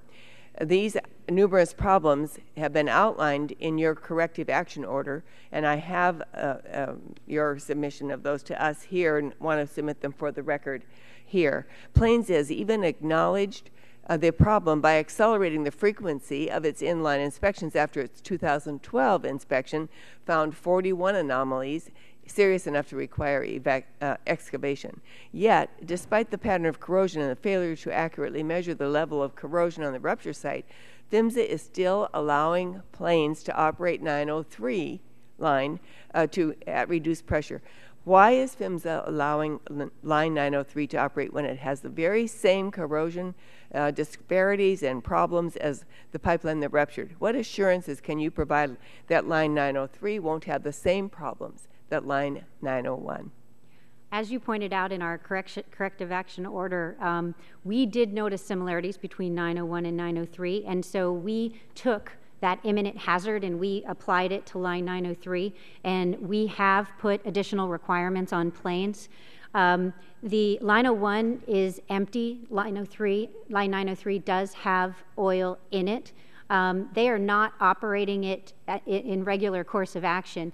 About 100 miles away from the coast, just a portion of 903 is intermittently being operated, but the rest of 903 remains shut down. And they will only be able to operate under our authority if we allow them under the corrective action order. Gentlelady's time's expired. This time I'd like to recognize the gentleman from Virginia, Mr. Griffith, for 5 minutes. Thank you very much. Appreciate you being here. Mr. McKinley touched on it. Others have touched on it. Ms. Capps in her questions, although she didn't say it directly. One of the big concerns here is that we passed a law 4 years ago in an attempt to make the pipeline safer. We're still trying to get those regulations implemented. They're not ready yet. and there is a confidence or a lack of confidence from the public. Now, I'm going to take just a second and go to a different subject. I promise you it's relevant. The EPA's Clean Power Plan, the final rules are not out yet. Some 13 to 16 months after that rule comes out, the states have to come up with their plan, and by 2020 they have to start implementing that plan. As a result, in part of that pressure being placed on electric generation companies, two major pipelines, I told you I'd bring it around, two major pipelines have been proposed coming through my region of the state. I represent a big chunk of one of them, and the other one affects constituents of mine even if it doesn't actually come through my district. Their concern in many ways is about safety. And I've been communicating this morning with one of those constituents. Her farm is going to be affected by the Atlantic Coast Pipeline. And there are real concerns there. And part of the concern and the lack of confidence is the states and individuals are having to deal with the consequences of these EPA regulations faster than you can get the regulations for safety that we passed 4 years ago implemented. What do I say to them when they say to me, you know, in rural areas the shutoffs are only 20 miles apart. They're 20 miles apart. That's a long way on a rural road if you have to get from point A to point B, if that's not following a road.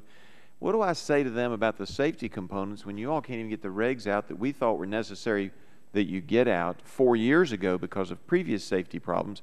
How do I make my constituents feel like if somebody's putting a 42-inch natural gas pipeline through their property or near their property, or they're near one of the compressing and pumping stations, how can they feel safe? What can you say to them? Because I will tell you that this one constituent in particular is watching.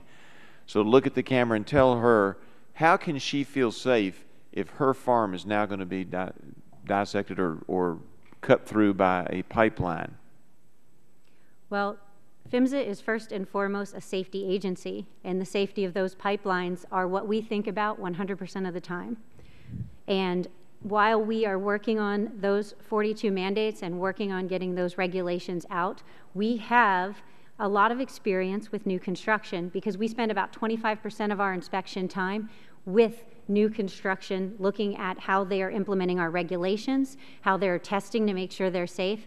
And what we've done is we've actually learned a lot about new construction that we have put out through safety advisory bulletins, that we've put out to the industry in different ways that helps to ensure that we learn a lesson. And I know you're trying, but it doesn't instill confidence when we hear about other pipeline problems in other parts of the country, when we hear that pipelines that may have problems are still being used, and now they're saying they want to bring a pipeline through our area. It causes great concern on the safety factor. What about the shutoffs in rural areas? Should they be closer together? Is that something that we should be working on in Congress? So I think we talked earlier about a 2012 report that talked about automatic shutoff valves, and it talked about them being technically, operationally, and economically feasible, but not in all cases. And so we will be putting out proposed rules that will capture the right stakeholder information to make sure that we put out regulations that are going to meet the safety requirements without creating unintended consequences. Well, and I appreciate that. Another question I get on a regular basis as a result of being right in the eye of the storm for major pipelines coming through the area is, why are we cutting through new paths? Is there some safety reason why you don't want to co-locate natural gas pipelines together? Because we're cutting through a bunch of new paths, not following the lines that are already there. Mm-hmm. We as a safety agency, we don't have a primary lead role in the permitting and I understand that. My question is there a safety concern with co-location? I understand. Can I get back to you on the record? I don't know the answer to that question. I'm sorry. All right. I would greatly appreciate it because I probably have. I know I've got at least one watching, but I have a lot of constituents who want to know the answer to that question. Okay. With that, I see my time is up, and Mr. Chairman, I appreciate you having this important hearing, and I yield back. This time, I recognize Mr. Loebsack for 5 minutes. Thank you, Mr. Chair. Good to see you, Ms. Cummings. I'm from Iowa, and I think a lot of us on both sides of the aisle have a lot of concerns being from these rural areas, and I echo many of those concerns that have been already mentioned today. I think I mentioned to you before your testimony that we have a proposed Bakken pipeline that would extend from northwest Iowa down through my district, much of my district, all the way down to southeast Iowa. And it would bring that crude from North Dakota, transport it eventually to points to the east and south. And, you know, I just have a question sort of from your perspective. You know, you mentioned that you're involved in safety and all the rest. Eventually, this is going to be approved or not by the Iowa Utilities Board. There's not a federal role as far as approval of this pipeline is concerned. But can you talk to me a little bit about sort of the safety concerns that you folks basically have supervision over when it comes to something like this? Sure. Thank you. The most important thing that we can do is to build safety and build quality into the pipeline before it actually goes into operation.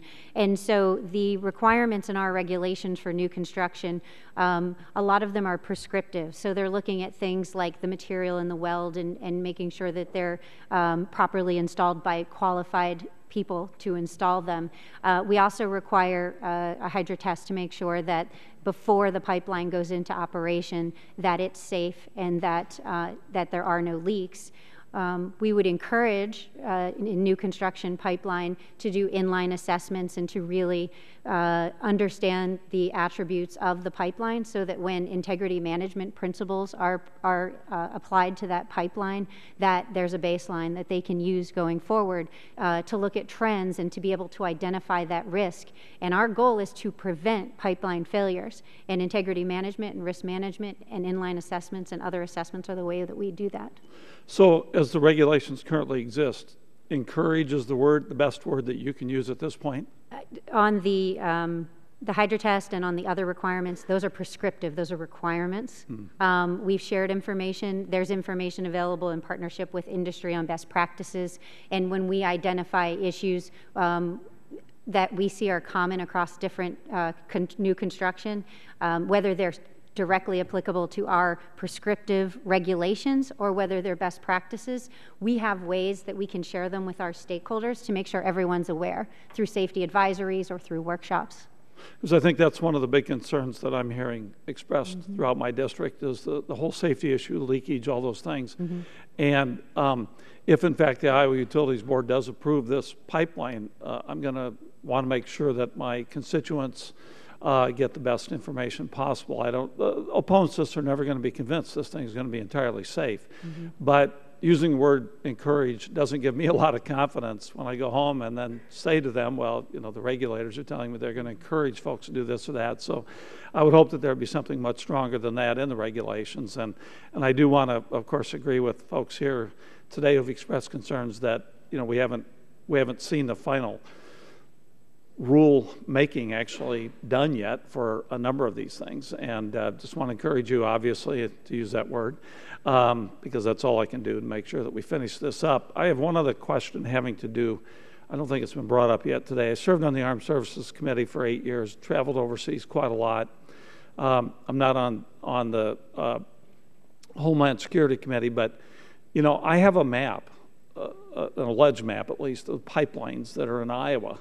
And I didn't get that map because I'm a member of Congress and because I have some kind of security clearance to have access to that map. And I have a lot of concerns about access to information that's open to the public, especially when it comes to potential terrorist threats. Talk to me about that. Talk to us about that, how this information that could be used by a potential domestic or international terrorists to disrupt a pipeline, gas or oil or whatever the case may be. How's that information? How are we sure that information is not available to folks out there who want to do harm to our country? The National Pipeline Mapping System does have role-based access, meaning that the information that's available to the public is information that we have deemed is not security sensitive. We take that we take that threat very seriously as well. And this committee and our statutory authority has given us the ability to redact information that we make public to make sure that security-sensitive information is not included in public release. The information that is available to local lawmakers, to local emergency responders, they apply for that access, and they're only given that access when we verify their identity and their need to have that type of information. Thank you. Thank you for your testimony, and I yield back, Mr. Chair. Chair recognizes the gentleman from Ohio, Mr. Johnson, for 5 minutes. Thank you, Mr. Chairman, and Ms. Cummings, thanks for joining us today. In your response to Representative Olson a little bit ago, you said that PHMSA is looking at how to improve, expand, and enhance risk-based management. Would you explain a little bit more in detail what you mean by that? How are you going to go about doing that? Sure. We have several ongoing rulemakings that have been the topic of discussion this morning. And integrity management, which is our risk-based approach to pipeline safety in high-consequence areas,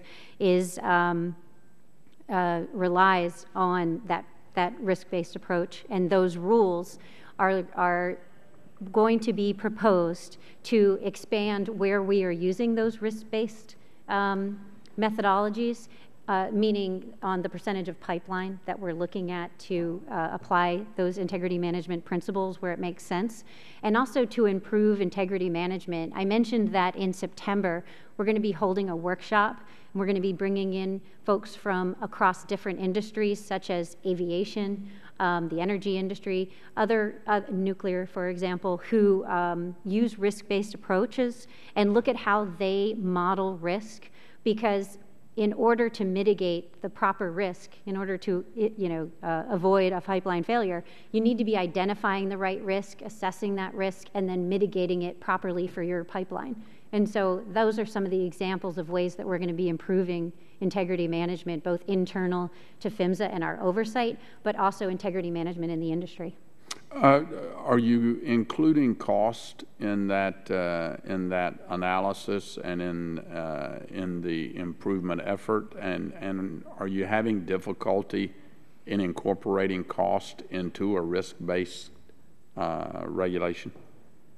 Our statutory authority for PHMSA requires that our regulations have benefits that exceed costs. So that is part of our statutory requirement. So yes, we are looking at the cost to implement these improvements versus the safety benefit. So in order to do that, we have a team of economists, and they look at past performance. So the likelihood, risk goes back to likelihood and consequence, the likelihood and the cost of that consequence, and then the safety requirements we put in place, how much it costs to implement them, and we do a comparison of the benefit versus the cost. Okay. All right. Section 21, Ms. Cummings directed PHMSA to review and report to Congress on existing federal and state regulations for all gathering lines. With the report, which was submitted more than 1 year late, PHMSA stated that it is considering the need to propose additional regulations to ensure the safety of natural gas and hazardous liquid gathering lines. So is PHMSA reviewing the need to propose changes to existing exemptions from federal regulations for gathering lines? And if so, when will this review conclude? Yes, the report that you're referring to, we delivered to Congress earlier this year.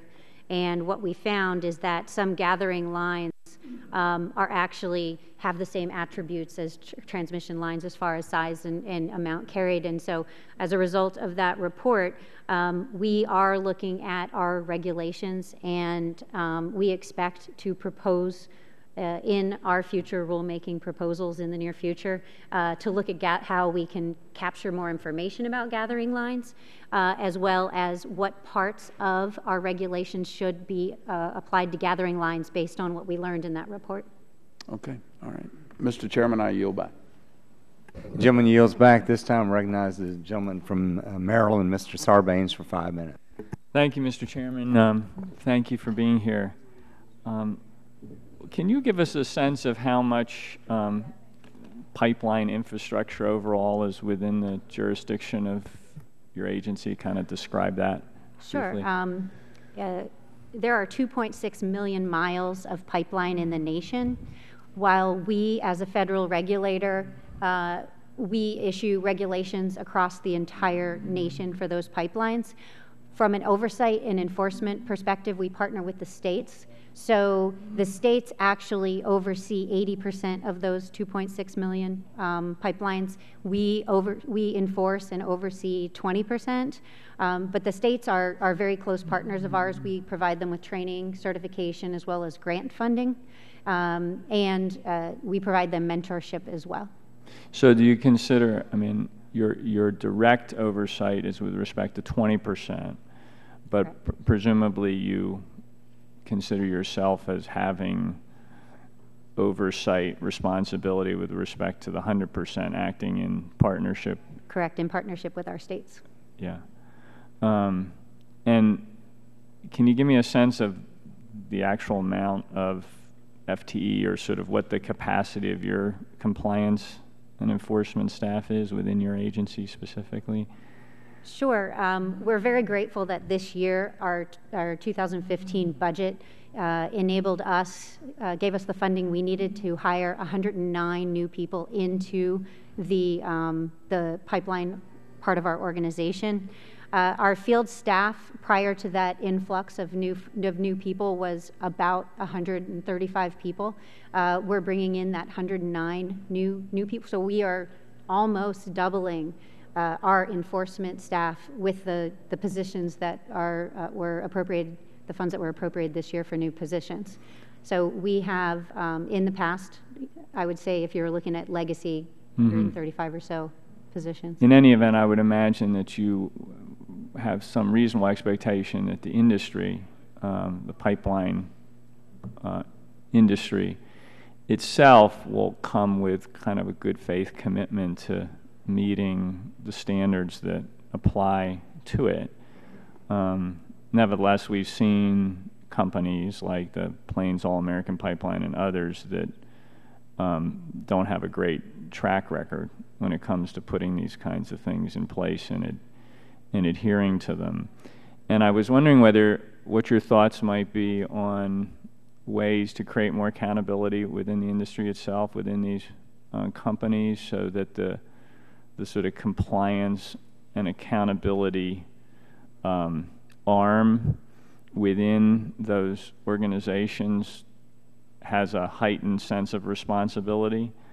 That could include things like certifying that they're meeting certain standards as a corporation, for example, and understanding that there might be consequences for not stepping up to that statement of accountability. Have you thought about things like that could improve what I would say in the best sense could be cooperation between the agency's oversight and the industry's own responsibility to come in and step up to its accountability?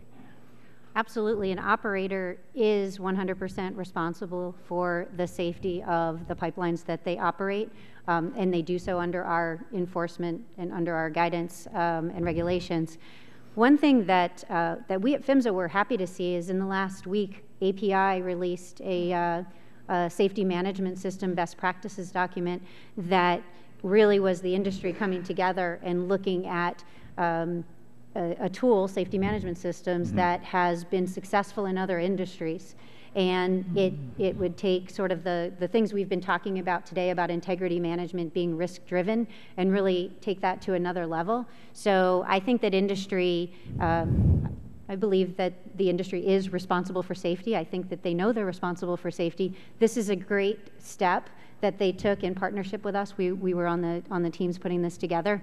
The combination of both prescriptive and performance-based regulations from PHMSA are another way that industry can through our performance-based specifications, apply technology that's going to make the pipeline system, the pipeline network safer. And so, yeah, there's a lot we can do together to improve pipeline safety. Well, I appreciate that, and it'll be interesting to monitor how the industry fulfills those new expectations. But I think that there could be a place in the future, if we don't see that kind of accountability that needs to be there, for people within these organizations kind of having to sign on a dotted line and certify that these things are in place and put their name as leaders of those organizations behind those commitments. Thank you, and I yield back. This time, recognize the gentleman from Texas, Mr. Flores, for 5 minutes. Thank you, Mr. Chairman. Thank you, Ms. Cummings, for joining us today. A lot of great questions have been answered, and so I just have a couple of things I'd like to drill into that follow up a little bit on Mr. Sarbanes' question, but more closely to Mr. Pitt's questions. I think in response to one of Mr. Pitt's questions, you said that the progress you've made to hiring that 109 new people is 46%. Is that correct? Correct. Okay, I just wanted to verify that. And in your response, you also said something about requesting direct hire approval. Can you tell the committee what does that give you? What does that mean, and how do you get that approval? Direct hire authority is a tool in the federal government that allows us to streamline the hiring process. It's something that we had requested of the Office of Personnel Management. We heard back that it was not approved. We think that that's one tool that we were looking at, but we're looking at a lot of other tools to recruit for qualified and well-educated people who want to dedicate their life to public service and dedicate their life to safety. So we are actively recruiting for positions across the country as well as here in DC. And I think I mentioned also that tomorrow we're going to be having a veterans hiring fair at the Department of Transportation. So we're really focused on getting great people into the department, again, who are dedicated to public service. If you had direct hire authority at the beginning of the fiscal year when you got the additional funding, where do you think you would be on hiring today? I think we would be much further along. I don't want to commit and say that we would be at 100% right now. But we need to make sure that we're hiring the right people, and so a lot of the process is going through the reviewing resumes and making sure that we're doing good interviews and that we're getting the right people with the right skills. But I do think we would make more progress. Thank you. That's all the questions I have. Thank you. I yield back. Thank you. At this time, I recognize the gentleman from Oklahoma, Mr. Mullen, for 5 minutes.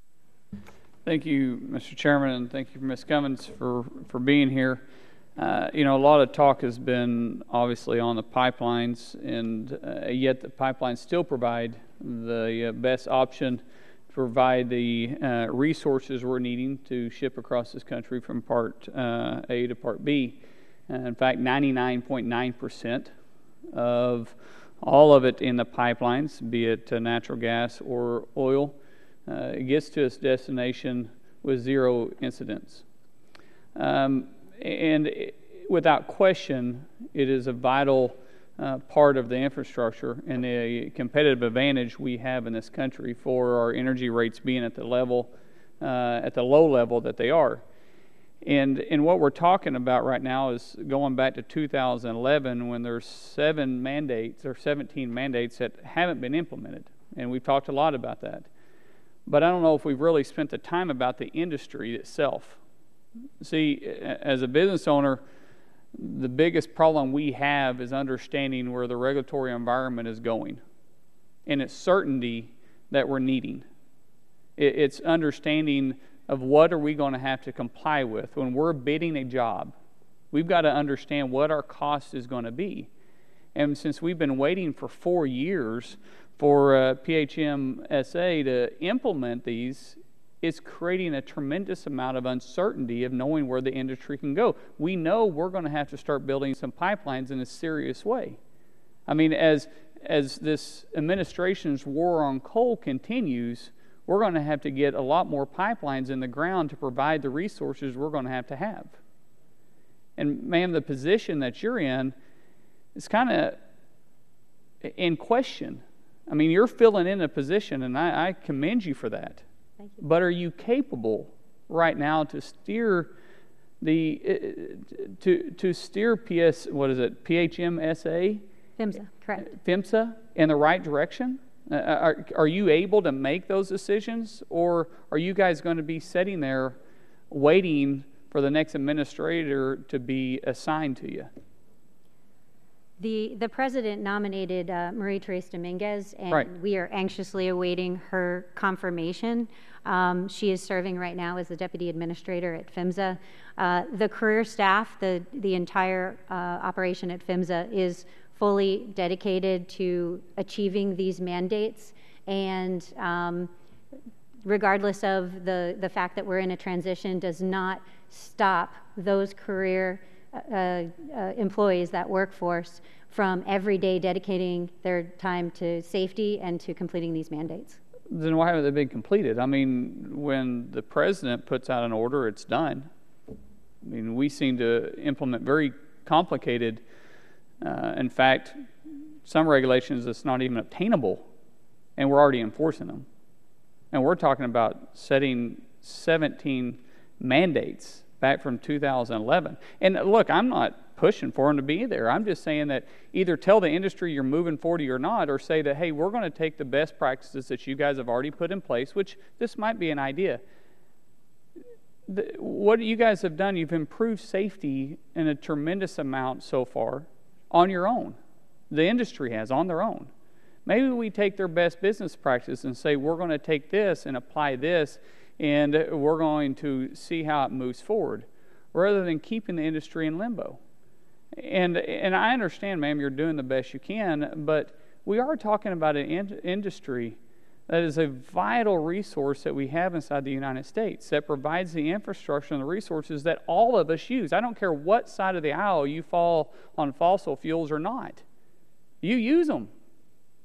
So we're trying to make sure that we don't run short of that supply, and I'm just wanting to make sure that we create the certainty for the industry that's needed to be there. And Ms. Cummings, I really do applaud you, because I think you're doing an outstanding job in the position that you're in.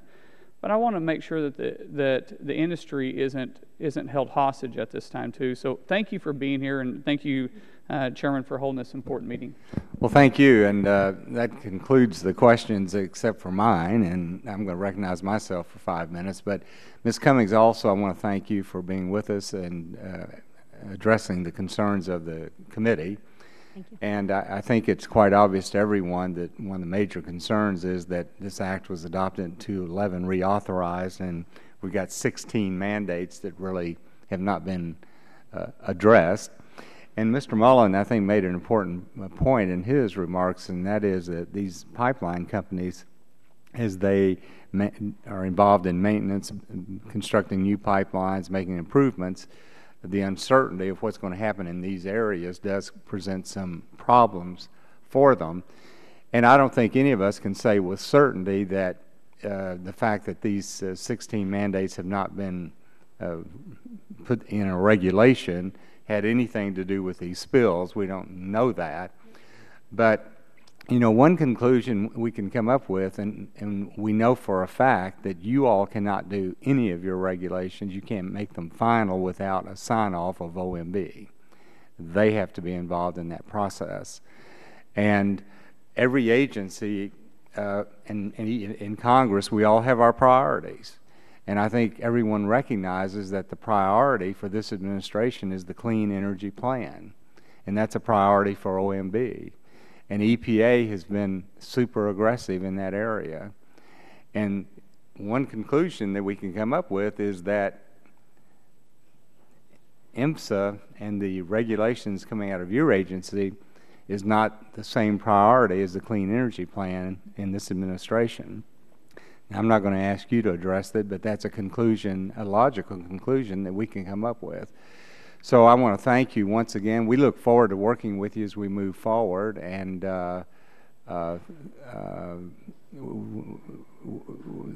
so you can be relieved at this time, and thank you for being with us. And I'd like to call up the second panel of witnesses at this time. And if the second panel would just have their seat, and then I'm just going to introduce you when you give your opening 5-minute statement, and then we'll go from there.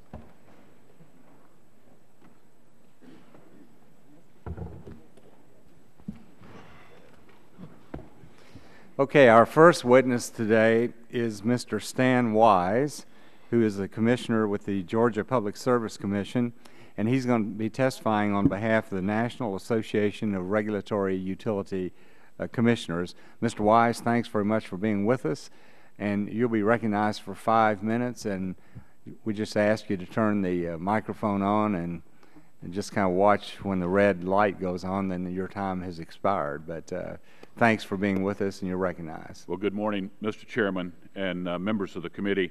Thank you so much for this opportunity to testify on this very important issue. I am testifying on behalf of my state and on NARUC. And first, let me just say that Georgia's Pipeline Safety Program is one of the larger state programs based on service, miles, mains, inspectors, and budget. And our program has been ahead of the curve on cast iron replacement and bare steel. We've got less than 5 miles remaining. We've done it over a 20 years period. And let me say, in no small part, it's important that we recognize the relationship that our inspectors and our state has had with PHMSA and the ability to go ahead and be able to do the job we can because of that important financial partnership as well as a sharing of information as we go along. But one issue that continues to cause problems for us is the increasing delays in receiving base grant reimbursements. And like other states over the past few years, the amount of time that Georgia's had to wait to get paid for enforcing these important pipeline safety rules has increased steadily. And in years past, our finance department could depend on timely payments, which is very important in tight state budget. This clearly is an issue that needs resolved. 19 states have adopted new civil penalty standards. Some states believe that it's more important to penalize earnings or rates of return rather than to simply levy fines.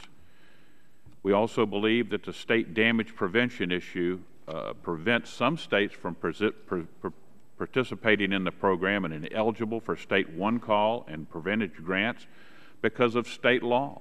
And these exemptions directly affect safety in those states, and it's counterproductive to the goal of preventing damage. We do agree that PHMSA needs to publish the required study on automatic and remote control shutoff valves. States need to know what this rate structure is, even if it raises rates in our state for the stability that would be required for the installation and maintenance of these facilities. PHMSA has not published the evaluation of the current integrity management regulations and whether or not these requirements should be expanded beyond the high consequence area. NARUC and its members are very interested in the findings of this study.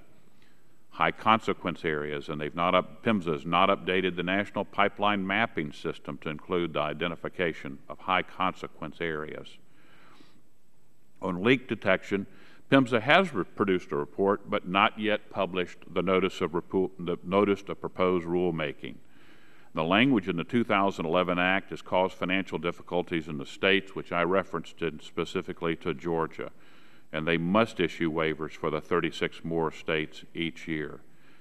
Gathering lines is certainly important in this new paradigm of oil recovery in our country, and we suggest that the gathering lines should be regulated in order to risk to the public. Notice of proposed rulemaking released on excess flow valves was released early this month. NARUC is currently reviewing that proposal. We also believe that PHMSA has not yet implemented regulations on maximum allowable operating pressure. We need to see these rules in a prudent and expeditious manner to ensure the public safety of these lines. Mr. Chairman, we specifically speak to safety and efficiency issues. It could be economic. These are important issues to our states. The implementation and the reauthorization of the Pipeline Safety Act is important to NARUC and to our states, and we thank you for this time to be able to express our views. Well, thank you, Mr. Wise. And our next witness is Donald Santa, who is the President and CEO of the Interstate Natural Gas Association of America. Mr. Santa, thanks for being with us, and you're recognized 5 minutes.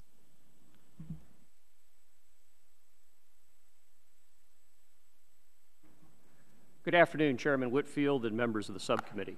My name is Donald Santa, and I'm President and CEO of the Interstate Natural Gas Association of America, or INGA. INGA represents interstate natural gas transmission pipeline operators in the U.S. and Canada. The pipeline systems operated by INGA's 25 member companies are analogous to the interstate highway system, transporting natural gas across state and regional boundaries. In the wake of the natural gas pipeline accident in San Bruno, California in 2010, INGA's board of directors committed the association and its member companies to the goal of zero pipeline safety incidents. While this is a tough and some would say impossible goal to meet, the emphasis is in the right place, a pursuit of excellence. While progress towards INGA's goal of zero incidents must continue, whether or not new regulations are issued, it is important and desirable that there be consistency between the voluntary commitments in the INGA Action Plan and the regulations that will implement the 2011 Pipeline Safety Act. INGA has engaged in active dialogue with PHMSA and other stakeholders over the past 3 years to achieve this goal. This has been constructive, and we have every reason to believe that the comprehensive rule proposed soon will reflect INGA's input. Still, these proposed regulations are behind the schedule that Congress prescribed in 2011. INGA acknowledges that regulations should be thoughtfully considered and include an analysis of costs and benefits. The practical consequences of this delay, however, is to erode the confidence of some pipeline companies that proceeding with the dedication of resources needed to implement the pipeline safety commitments will be consistent with the final rules adopted by PHMSA. This hesitancy is rooted in the perceived risk that the rules ultimately might compel repeating certain steps in the Pipeline Safety Action Plan. This is not insignificant. For example, testing pipelines for material strength is both costly and disruptive because pipelines need to be removed from operation to complete this testing. This do-over risk creates financial risk for pipeline operators and their customers, as well as the risk of more extensive operational disruptions that would be needed. This do-over risk should not be permitted to hold us back when we, as an industry and our regulators, should be moving forward. Our purpose here is to work collaboratively with PHMSA. Because the regulatory process indeed goes beyond what PHMSA can control, INGA wishes to make the point that it is critical that these natural gas pipeline safety regulations be completed in a workable and timely manner. It is worth recalling that the title of the most recent law reauthorizing the Pipeline Safety Act makes the point. It is the Pipeline Safety, Regulatory Certainty, and Job Creation Act of 2011. Regulatory certainty is necessary to move forward. INGA supports the reauthorization of the Pipeline Safety Program during this Congress. My written statement includes some suggestions for the legislation, including providing some more definition for several key natural gas regulations. With further definition from Congress, we believe the proposed rules could be completed in a more timely manner, and the pipeline industry would have greater certainty about what the future regulations would require. This would allow operators to start working towards those requirements now, as opposed to just waiting until a set of regulations is final at an unknown date. We continue to believe that a reauthorization bill and the accountability and oversight that comes with it will help to get PHMSA back on track for meeting the safety mandates required in 2011. I'd be happy to discuss this and further suggestions. Thank you for the opportunity to testify today, and I'm happy to answer any questions from the subcommittee. Well, thanks very much, Mr. Santa. And our next witness is Mr. Ron Bradley, who is Vice President of Gas Operations for PECO Energy, and I think you're testifying on behalf of the American Gas Association. Good afternoon, Chairman Whitfield and members of the committee. My name is Ron Bradley, and I serve as the Vice President of Gas Operations at PECO, which provides reliable electric and natural gas customer or service to more than 1.6 million electric customers and more than 500,000 gas customers in southeastern Pennsylvania. I appreciate the opportunity to testify on behalf of the natural gas distribution industry. PECO is a part of the Exelon family of companies. Exelon is the nation's largest competitive energy provider. In addition to Exelon's generation, power, and unregulated businesses, our sister utilities include BGE in Baltimore and ComEd in Chicago. Combined, we serve 6.6 million electric customers in Illinois, Maryland, and Pennsylvania, and more than 1.1 million natural gas customers in Maryland and Pennsylvania. Today I'm testifying on behalf of the American Gas Association, which represents more than 200 local distribution companies, also known as LDCs, which serve more than 71 million customers. AGA's member companies operate 2.4 million miles of underground pipelines, safely delivering clean, affordable natural gas to residential, commercial, and industrial customers. LDCs provide the last critical link in the energy delivery chain, connecting interstate pipelines directly to homes and businesses. Our focus today is ensuring that we keep the gas flowing safely and reliably. As part of an agreement with the federal government, most states assume primary responsibility for safety regulation of LDCs, as well as intrastate transmission pipelines. Some governments are encouraged to adopt minimum standards promulgated by the U.S. Department of Transportation. Many states choose to adopt standards that are more stringent than federal requirements. Additionally, our companies are in close contact with state pipeline safety inspectors, working in a collaborative manner that provides for far more inspections than required under federal law. LDCs do not operate strictly in a compliance culture, but rather in a culture of proactive, collaborative engagement. Each company employs trained safety professionals, provides ongoing employee evaluations and safety training, conducts rigorous system inspection, testing, maintenance, repair, and replacement programs, and educates the public on natural gas safety. AGA's commitment to enhancing safety, adopted in 2011, provides a summary statement of these commitments.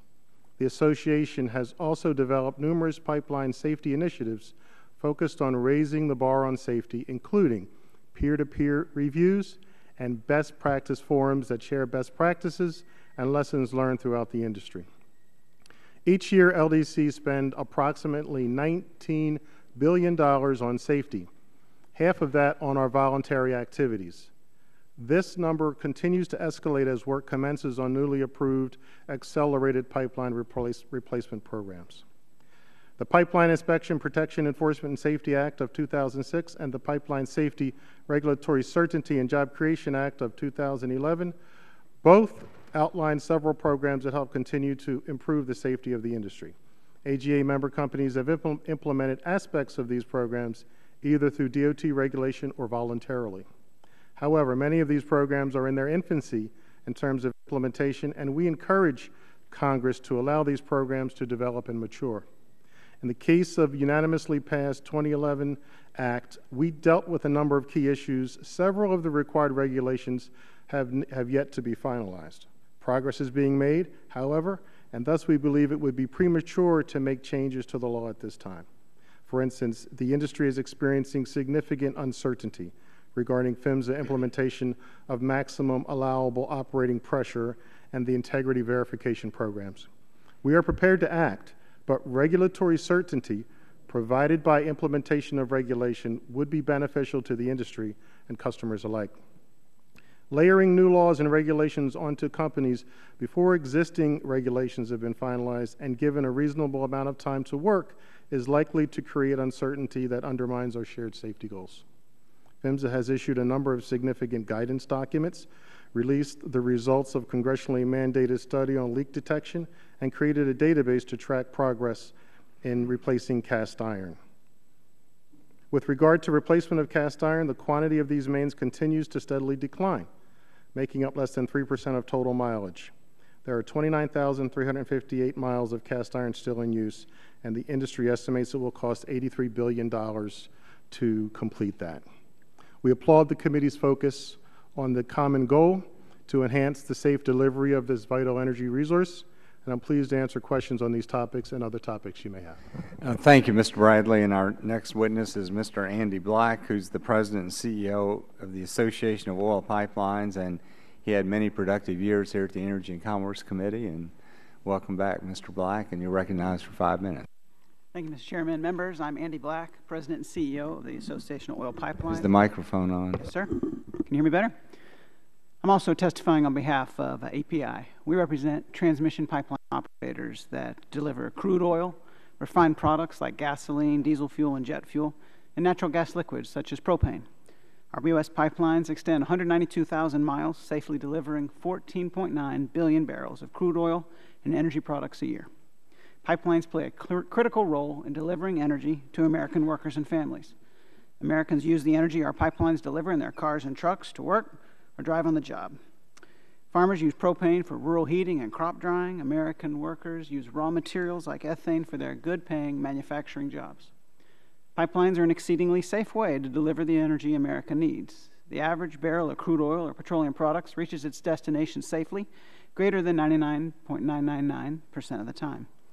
Since 1999, pipeline incidents impacting the public or environment are down 50%. Corrosion-caused pipeline incidents are down 76%, thanks to the widespread use of SmartPig inline inspection to detect corrosion in pipes. Pipeline incidents caused accidentally by third-party damage are down 78%.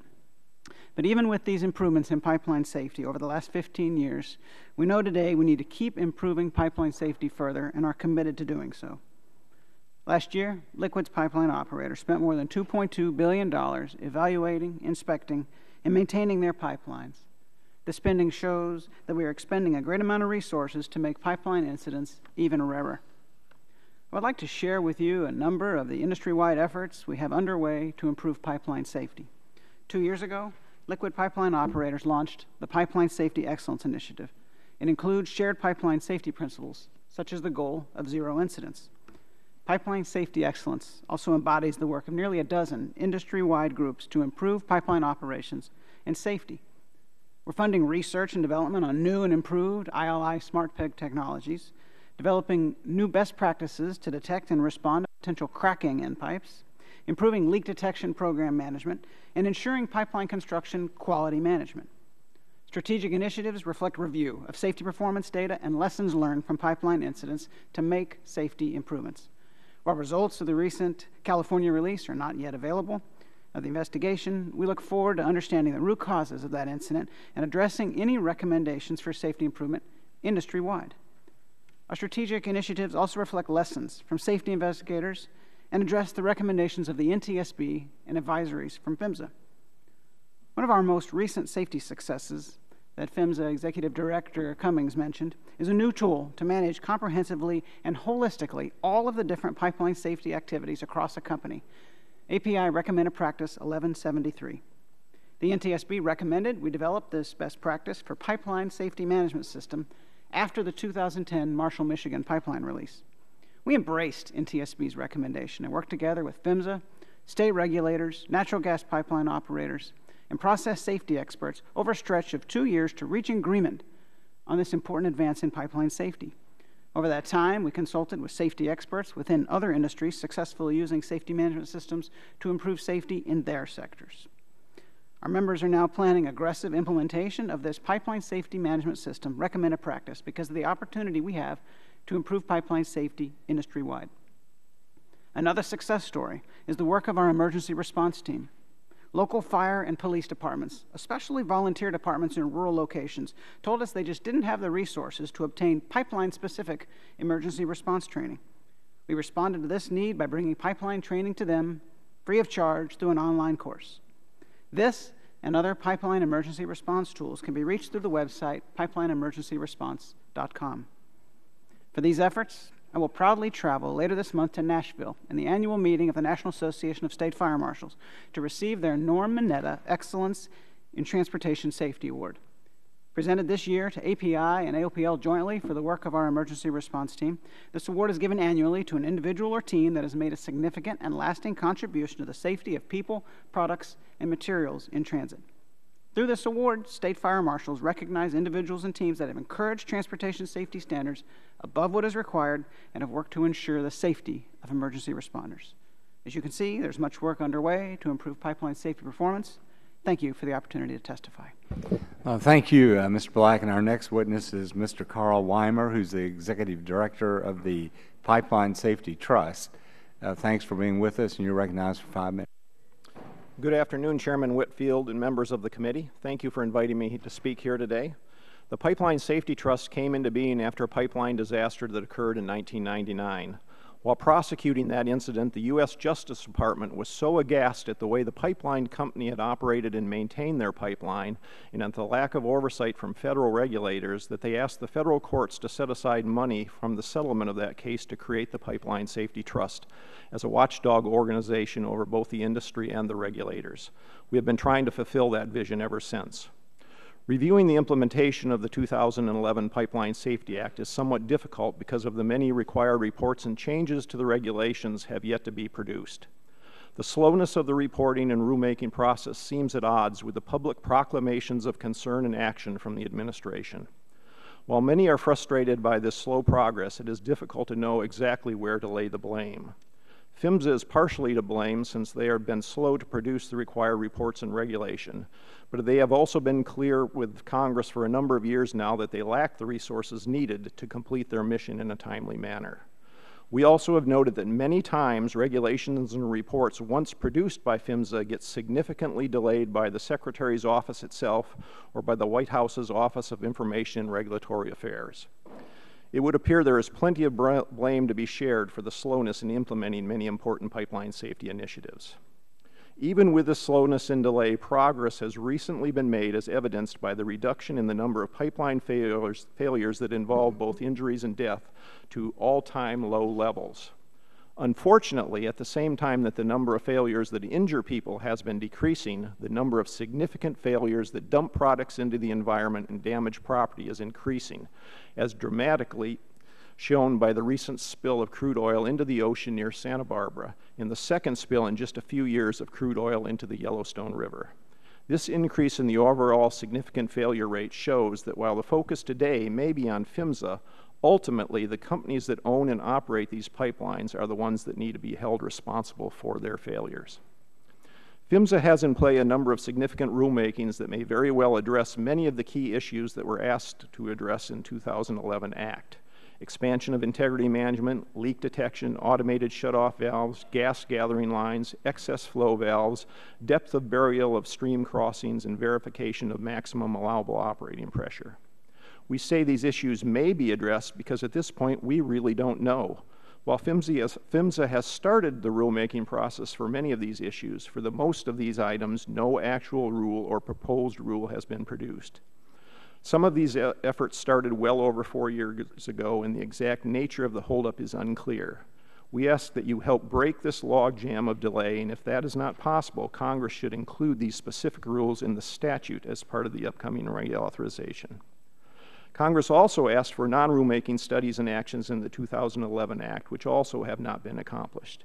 The areas we are most concerned with include the availability of meaningful facility response plans, maps of high consequence areas, a study of the sufficiency of regulations for transport of diluted bitumen, report on excavation damage, and an NTSB requested audit of the integrity management program. The report on gathering lines was recently submitted, but the gathering line issue is of particular importance to us since we see thousands of new miles of gas gathering lines going into the ground every year, with the majority of them being completely unregulated. With the large increase in new pipeline infrastructure in some parts of the country, the aging infrastructure in need of replacement in other areas, and increased complexity of risk-based regulations, we were happy to see Congress provide a significant increase in PHMSA's budget for fiscal year 2015. This budget increase will allow PHMSA to add an additional 100+ new positions targeted at inspections and enforcement, as well as more adequately compensating the states for their pipeline safety programs. It is now your job to ensure that PHMSA effectively expands and manages this increased workforce in ways that help decrease the recent uptick in significant pipeline safety failures. As reauthorization of the National Pipeline Safety Program begins later this year, we would support a straight reauthorization of the current program to allow PHMSA to finally produce all the rules and reports previously requested and address the long list of recommendations from NTSB. For such a straight reauthorization to be successful, Congress needs to remain actively involved in oversight to ensure the administration is doing the things they have been charged with. Thank you again for letting me testify today. Well, thank you. And at this time, I'd like to introduce Ms. Capps to introduce our final witness. Mr. Chairman, thank you for giving me this privilege, and it's an honor to welcome our to our panel and to our discussion today Diane Black, who is Assistant Director of Planning and Development for the County of Santa Barbara. And I know that she has worked for the county for 30 years, and in that time has had a lot to do with various regulations having to do with pipeline safety. And in her current role, she has been in the middle of all the spill recovery and response efforts, as well as pipeline safety having to do with our most recent incident in the Gaviota Coast. Well, thank you, and you're recognized for 5 minutes, Ms. Black. Thank you. Good afternoon, Chair Whitfield and other members of the committee. Thank you for inviting me to testify today. My name is Diane Black. I'm the Assistant Director of the Planning and Development Department for the County of Santa Barbara in California. I've been involved in the emergency response, permitting, and recovery for the Refugio oil spill, which was the result of a ruptured pipeline onshore in our county. I've overseen the permitting of oil and gas facilities in the county for nearly 20 years, and I've been involved in other oil spill responses, including the Torch oil spill from Platform Irene in 1997. I appreciate being here to share the experiences of Santa Barbara County in the review and permitting of oil and gas projects and associated pipelines. Now the disclaimer. Within the Refugio oil spill response, I may be a decision maker again for either emergency permits or other types of permits, and if that occurs, I'll need to approach each permit application on a case-by-case basis. As a practical matter, that means that today I can provide you with general information, but I can't discuss how I might act on an application without reviewing it and reviewing the public comment associated with it. With respect to the pipeline in Santa Barbara County that recently failed, the County of Santa Barbara entered into a settlement agreement with Celeron Pipeline Company in 1988 concerning the presumption that the county is preempted by federal law from regulating the design and operation of that pipeline. That precluded the county from inspecting operations by and most permitting of what is now known as the Plains All-American Pipeline, the line central to the Refugio spill. For the past decade or more, the county has not prescribed to oil company applicants the construction and safety systems required for inter- and intrastate pipelines. Instead, subsequent to changes in federal law in 2002, the county has evaluated oil and gas projects, including associated pipeline systems, in their entirety as is required under the California Environmental Quality Act. The Federal Pipeline Safety Improvement Act of 2002 does not preempt local jurisdictions in California from their obligations under CEQA. Working with oil company applicants, this has resulted in oil companies in Santa Barbara County routinely including state-of-the-art leak detection and spill prevention technology, including automatic shutoff systems in their project descriptions, which are then analyzed under CEQA. Pipeline systems, which include automatic shutoff systems, minimize the potential impacts from oil spills, including biological, hazardous materials and risk, air quality, and recreational impacts.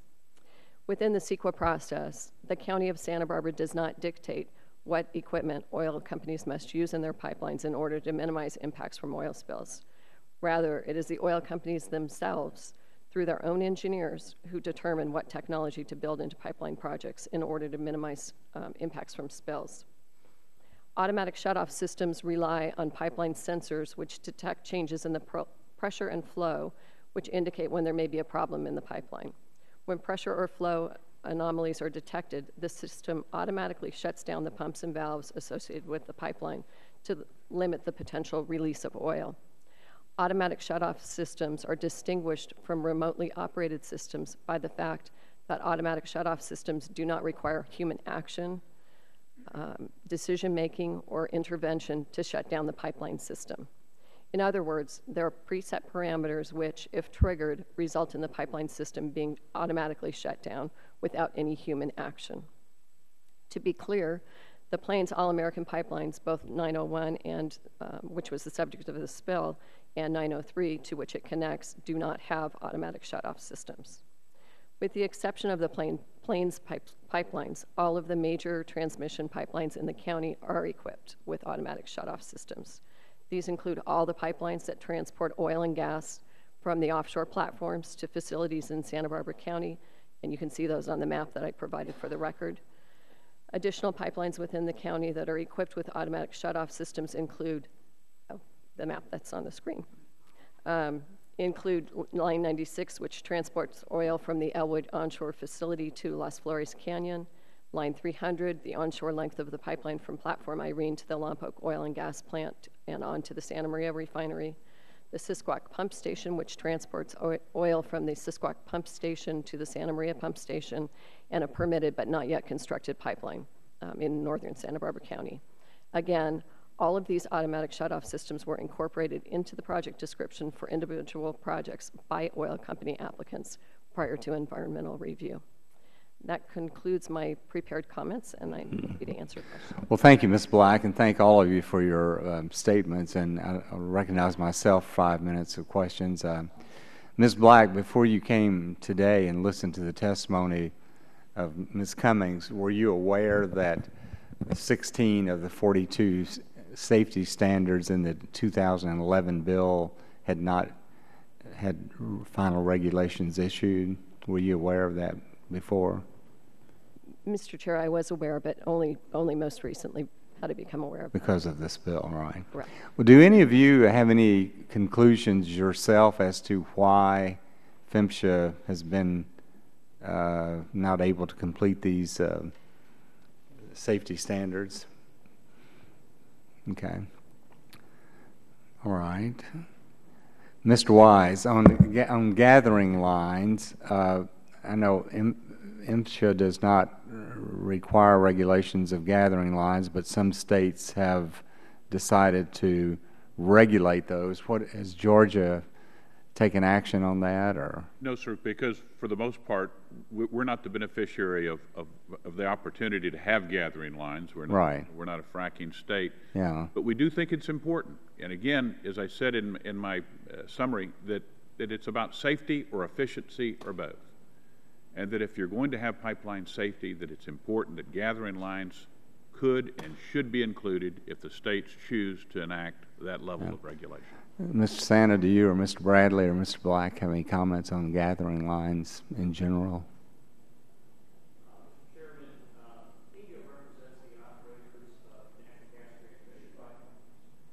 INGA represents the operators of natural gas transmission pipelines, and in particular interstate transmission pipelines.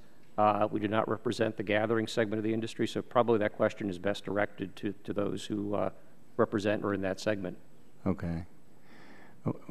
Do you have any additional comments you'd like to make about it, Mr. Black? Well, oil gathering lines are regulated to some extent by PHMSA if they're in a non-rural setting, if they cross an environment, an unusually sensitive area, or exceed a certain diameter. So more liquids gathering regulations. Do any of you have any idea of what % of all the pipelines in America have these automatic shut-off valves in them? Does anybody have any idea on that? Okay. Do you, Mr. Weimer, have any ideas on that? Okay. They're not required, and I know that PHMSA has conducted a study on this, and I guess as a layman you would think that this would be of benefit, but I keep hearing from technical people that it's not always a benefit. Would anyone have a comment on that? Yeah, Mr. Bly. Liquid pipeline operators recommend and widely use automated, remotely operated shutoff valves so that a trained control room operator can deploy that valve as part of a controlled shutdown of a pipeline. Long-haul, high-pressure liquids pipeline operators generally do not use automatic shutoff valves and don't recommend it because of the pressure surge that can be created from a quick shutoff of an automatic valve that is not part of a planned shutdown. We've analyzed and found 9 releases in the past that are because of conditions similar to an automatic shutoff valve shutting. Found one rupture that put 4,000 barrels of refined products out onto right-of-way. That was caused because of conditions like automatic shutoff valves. So in liquids, long-haul, high-pressure pipelines, automatic shutoff valves are not recommended. Now, corrosion of pipelines is a major concern, correct? And it's my understanding that in different geographical areas there are different amounts of corrosion. Is that true or is that not true? Yes, Mr. Chairman, that's true because a lot of it has to do with the environment Yeah. within which the pipeline is located, the soil, things of that nature. And I've heard that in the Santa Barbara area that's prone to a lot of corrosion there. Would anybody be able to confirm that or not? Okay. Okay. Now, would you agree, all of you would agree that pipeline still is the safest way to transport this material? Is everybody in agreement with that? Yes, sir. You know, and clearly, you know, as I directed in our state, that we have had an aggressive replacement of bare steel and cast iron, and so where we had a very safe program to begin with, it is even safer today. And the One Call program has made it continue to be safer. Okay. So it's an extraordinary delivery process. Right. Okay, Ms. Capps, you're recognized for 5 minutes. Thank you. I want to thank all the witnesses for being here today and for your testimony, and particularly, of course, my constituent coming all the way from California, and the fact that she testified in a state panel just last week on this topic. And in the wake of the Plains oil spill on May 19th on our shoreline, there's been a lot of discussion about the fact that the Plains All-American, we've touched on it already, the Plains All-American pipeline is not equipped with an automatic shut-off system. And when questioned about this, that particular company echoed the long-standing industry position that such systems are not feasible for oil pipelines. Yet Santa Barbara County has demonstrated this claim is not true. So, Ms. Black, you explained in your testimony that there are numerous pipelines in Santa Barbara County that employ automatic shut-off systems and state-of-the-art leak detection technologies. Would you describe a few of the projects currently using these advanced safety systems in our county? Yes. I went over those very briefly in my testimony, but I'll repeat it a bit more slowly and emphasize that when I talk about automatic shut-off systems, I really mean the whole system. So I've heard the testimony from oil company representatives that they feel it's not the best practice and that there's some risk involved. That's not been our experience. We've looked at them as a system where the pump is shut off and then valves are shut off sequentially. So I think we really have to talk about it as a system rather than valves. So in Santa Barbara County, in addition to the pipelines that come from the platforms and have shut-off systems, we have several pipelines. Most recently, Line 96, which is associated with the Vanicos platform Holly, transports oil from the Elwood onshore facility to Las Flores Canyon and then ties into the Plains All-American pipeline. That has an automatic shut-off system. Line 300, which is the onshore length of pipeline from Platform Irene to the Lompoc Oil and Gas Plant and then on to the Santa Maria Refinery, has an automatic shut-off system. The Sisquoc Pipeline, which transports oil from the Sisquoc Pump Station to the Santa Maria Pump Station, so pretty much onshore oil, also has an automatic shut-off system. And then we most recently permitted the Foxen Petroleum Pipeline, which was permitted with an automatic shut-off system. And I'd like to ask these to be submitted for the record, Mr. Chairman. And I wonder, just to follow up briefly, has the use of any of these advanced systems caused any secondary ruptures or other serious problems in the county? No, not in our entire history with them. And oil development continues to thrive in the area, am I correct on that? It does, as you can see from the map, although offshore oil has somewhat declined because the resources do. And no pipeline operators have gone bankrupt due to the cost of installing these systems, to your knowledge? No. Okay. There's also been some confusion regarding the definition of the term automatic. Plains and other companies often refer to their systems as automatic, even though a human operator must still decide to activate. That was the case with Plains. To clarify, the automatic shut-off system installed in Santa Barbara County, the ones you were describing, require no human intervention. Is that correct, just to be clear? That's correct. And can you briefly explain how these advanced systems work compared to those on the ruptured Plains pipeline? Why are they so much more effective at detecting and stopping spills? They're more effective because they don't require human interaction or intervention.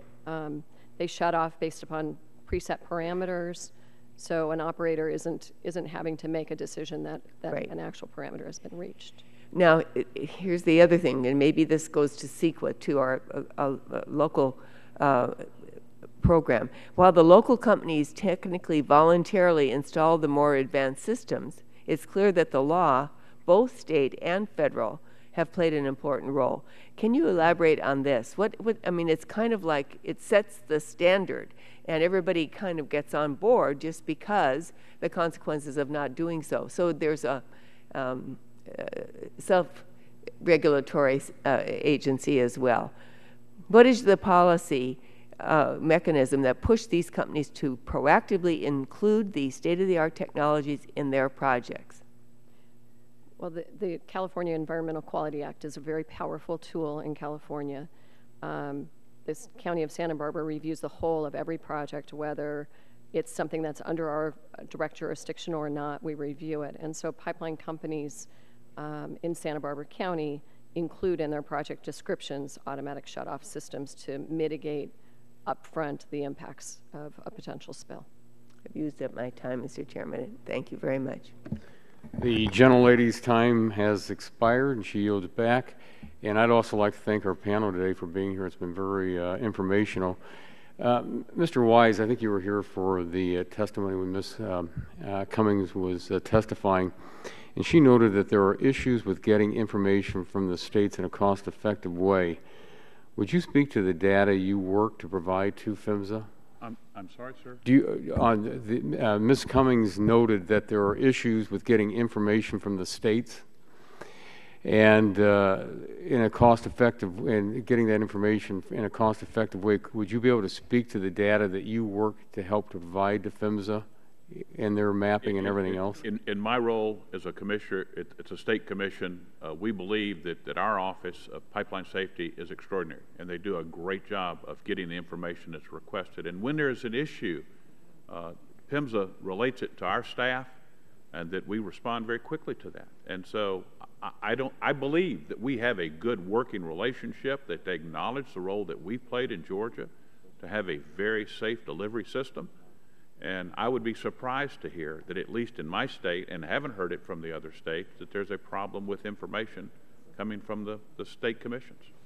Let me ask also in your testimony that you said that PHMSA has not updated the national pipeline mapping system to include the identification of the high consequence areas. Could you kind of go into that and the high consequence areas and maybe what should be done? Well, again, there's going to be the high deliverability, and it's an issue that clearly is important to the states and the regulators. And I think it was a question that was asked of one of the representatives, the members today, about releasing that information to the public. And we're not knowledgeable of some of this mapping to this point, and believe it should be released. Well, thank you. Mr. Black, how do pipeline operators use the inline inspection of the so-called smart pig technology to find problems in the pipelines? The smart pig device travels inside of the pipeline, gathering information about the pipeline as it goes. Uses technology to detect wall thickness and different technologies to determine potential cracks. Then the information that is provided from the onboard computer that has traveled through the pipeline is reviewed. That's raw data. It's terabytes of it that third-party experts, as Director Cummings said, then review, and they determine whether the information that has been provided is just about the natural features of the pipe or is about something that an operator needs to consider addressing. And importantly, also, the smart pig vendor and the pipeline company will uncover a section of the pipeline that has been tested and review the results of the inline inspection to field inspections to calibrate the accuracy of the pig. This has succeeded in reducing corrosion-caused incidents by more than 76% over the last 15 years. And corrosion was really the reason for modern integrity management and the advent of this inline inspection technology. It's been proven successful. Got a lot of R&D right now to improve the ability of the machines to sense more, and then the analytics of the people to determine what the machines are telling us. Thank you. Mr. Santa, could you talk more about the 9-point pipeline safety action plan you mentioned and what INGA has done to educate the public about the safety measures that are undertaken with pipeline projects? Yes, sir. In the wake of the San Bruno tragedy in 2010, the INGA board committed to a set of voluntary commitments to improve pipeline safety. As I said in my testimony, it was anchored in the goal of 0 incidents as the goal. That 9-point program includes many of the elements that were addressed in the 2011 pipeline safety reauthorization, as well as some of the relevant NTSB recommendations. While I won't go through all of the 9 points, 2 of them to point out is a commitment to expand the use of integrity management beyond high consequence areas. Another one is to perform the testing of pipe where it's necessary to verify the material strength of that pipe. We have engaged in an extensive outreach with pipeline safety stakeholders to keep them abreast of the progress that we are making there. Pipeline companies, as part of their outreach to the public along their corridors, communicate this, and also in connection with new pipeline projects, part of the outreach to the public includes addressing the safety of these systems. Well, thank you very much. And I'm going to yield back and recognize the gentleman from California for 5 minutes. Thank you. Thank you, Mr. Chairman. I want to thank the panel. Very informative. I only have 5 minutes of questions, so I'm a little disappointed. Mr. Cummings, I'm going to start with you. Mr. Weimer, I asked Mrs. Cummings, or Ms. Cummings, to describe the rulemaking process. Her answer was very roundabout, very hard to understand. Is it a transparent process, and is there a good deal of room for improvement in that process? Yes, we think there's a good deal of room for improvement. Parts of it are transparent when they do the advance notice of proposed rulemaking, and the notice of proposed rulemaking, it opens it up for public comments, and all those public comments are transparent. Where it kind of disappears from that transparency is in the interim. They already, like on the liquid rule that was drafted almost 5 years ago, they went through an advance notice of proposed rulemaking, took lots of public comments, supposedly went back and then wrote a proposed rule, and then it disappeared into the black box somewhere between the Secretary's office and the White House. And that part of the process of where that is and why it's taken so long is, I think, why everybody up here has been frustrated. And the agency wouldn't have any control over that. Oh, I think once PHMSA writes the rule and sends it up, it's over their head. So, it's above their pay grade at that point. Well, you mentioned that Congress should expedite the rulemaking or write rules into the legislation. Now, in my opinion, that would open up a lot of opportunity for legal action, for lawsuits. Wouldn't that be the case?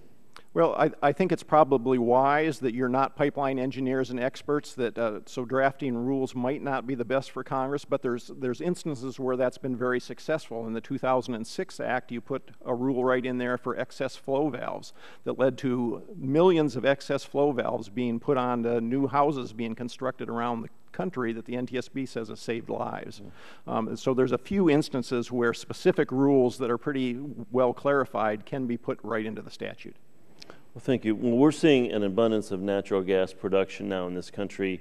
Do we have the capacity to manage that safely with minimum leakage and minimum opportunity for accidents?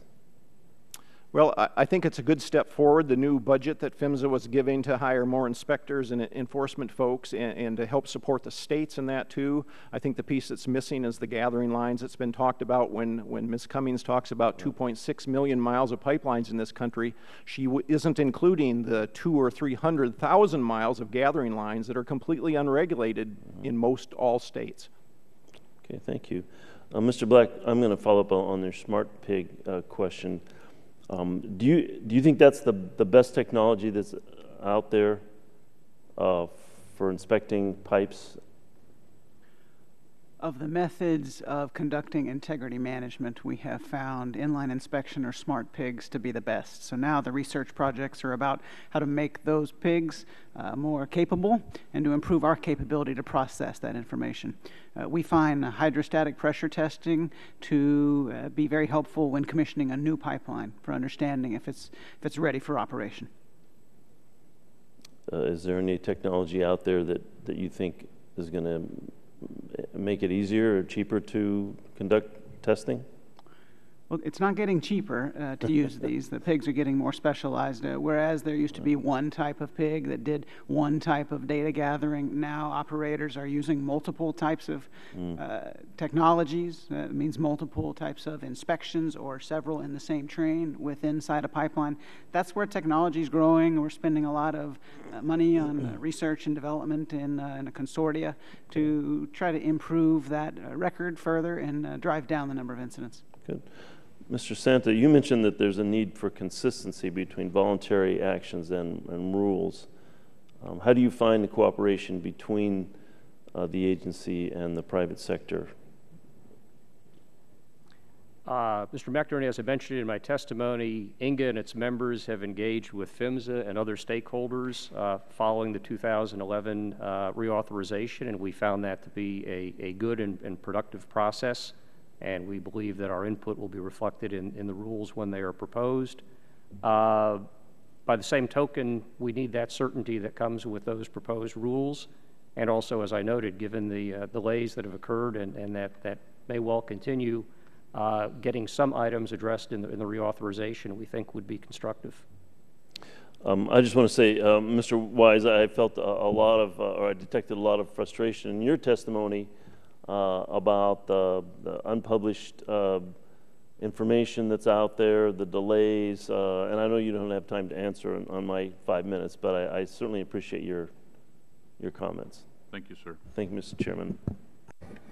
This time I recognize the gentleman from Virginia, Mr. Griffith, for 5 minutes. Thank you all very, very much for being here. I asked to the earlier panel about co-location and if they knew of any safety concerns with locating within the same easement. I'll open that up to any of you all. Do you all know of any safety concerns, mainly talking about natural gas? Two pipelines, one in my district, one just outside of my district, are being built in Virginia or being proposed in Virginia as we speak. Anybody know why they can't co-locate with other gas pipelines or in the same easement footprint? Any safety reasons anybody knows about? Mr. Bradley? Yeah, I'll take a shot at answering from the perspective of the natural gas distribution companies.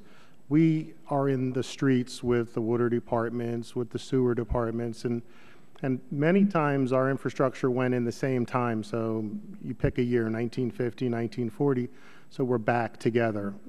We do that, we try to go in together to make sure that we minimize the impact on the town, the neighborhood, and we keep costs down by sharing some of the restoration, repave kind of costs. With that being said, it's still important for us to make sure that there is some separation that's acceptable between the infrastructure. So we try to leverage the proximity in local build-up communities, and we do go in, not in the same trench, but in the same street. We just keep the right separation. Thank you very much. I appreciate it. Anybody else want to? I mean, there are instances where natural gas transmission pipelines are co-located with other infrastructure. For example, sometimes the same corridors as electric transmission lines.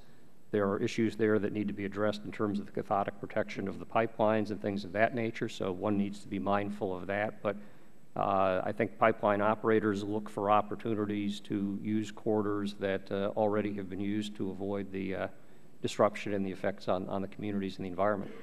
And assuming that there isn't a safety concern, that would be a wise path, would it not? For purposes of minimizing disruption, it would be, yes. Absolutely. Appreciate that very much. Mr. Bradley, do local distribution companies pay user fees for the transmission lines and so forth? By way of paying for the transmission service, we do pay user fees indirectly. All right. Yes. And you mentioned in your testimony that there are several regulations that have just been implemented and need time to work before assessing whether additional changes need to be made to enhance safety. Can you tell me what some of those regulations are? Did you say that again? Yes, sir. You said in your testimony there are several regulations that have recently or just been implemented and need time to work before assessing whether additional changes need to be made to enhance safety. Yeah, thank you. So we're watching the regulations around construction. There's a regulation that was just released around construction around new infrastructure. So, for example, there's a lot of gas main being installed. There's a drive for it, not only from a safety perspective, but from a brand new service to customers perspective. And in doing that, a number of our local distribution companies just aren't staffed for it, so we contract the work out. We want to make sure that the contractors are qualified effectively to do the work. There is a ruling out that we're reviewing right now that speaks to that. We want to make sure that it's going to hit the need that's required for this. All right. And can you tell me how data is gathered and shared among the industry over time that might be used to enhance regulations in the future or help us figure out what we ought to do? AGA member companies are involved in a number of activities that support that. So we meet frequently for best practice reviews. We like to check in with each other to figure out who's doing whatever it is best. We look at benchmark data. We see who's got that figured out, whether it's OSHA recordables, whether it's pipeline incidents. We bring people in to meet. One of the big issues that you've heard about is underground damages. So we want to understand the best performer relative to hits per 1,000 ticket calls. We want to bring those in and talk to them. We do that frequently at the American Gas Association. In addition, we do peer reviews, peer-to-peer reviews with our companies. Well, I do appreciate that. I do have another safety question. One of my constituents has asked, because we're dealing with these pipeline issues, particularly large natural gas pipelines. Right now, they're being told it's safe to drive over them when they put them in the ground. They're being told they can drive over it.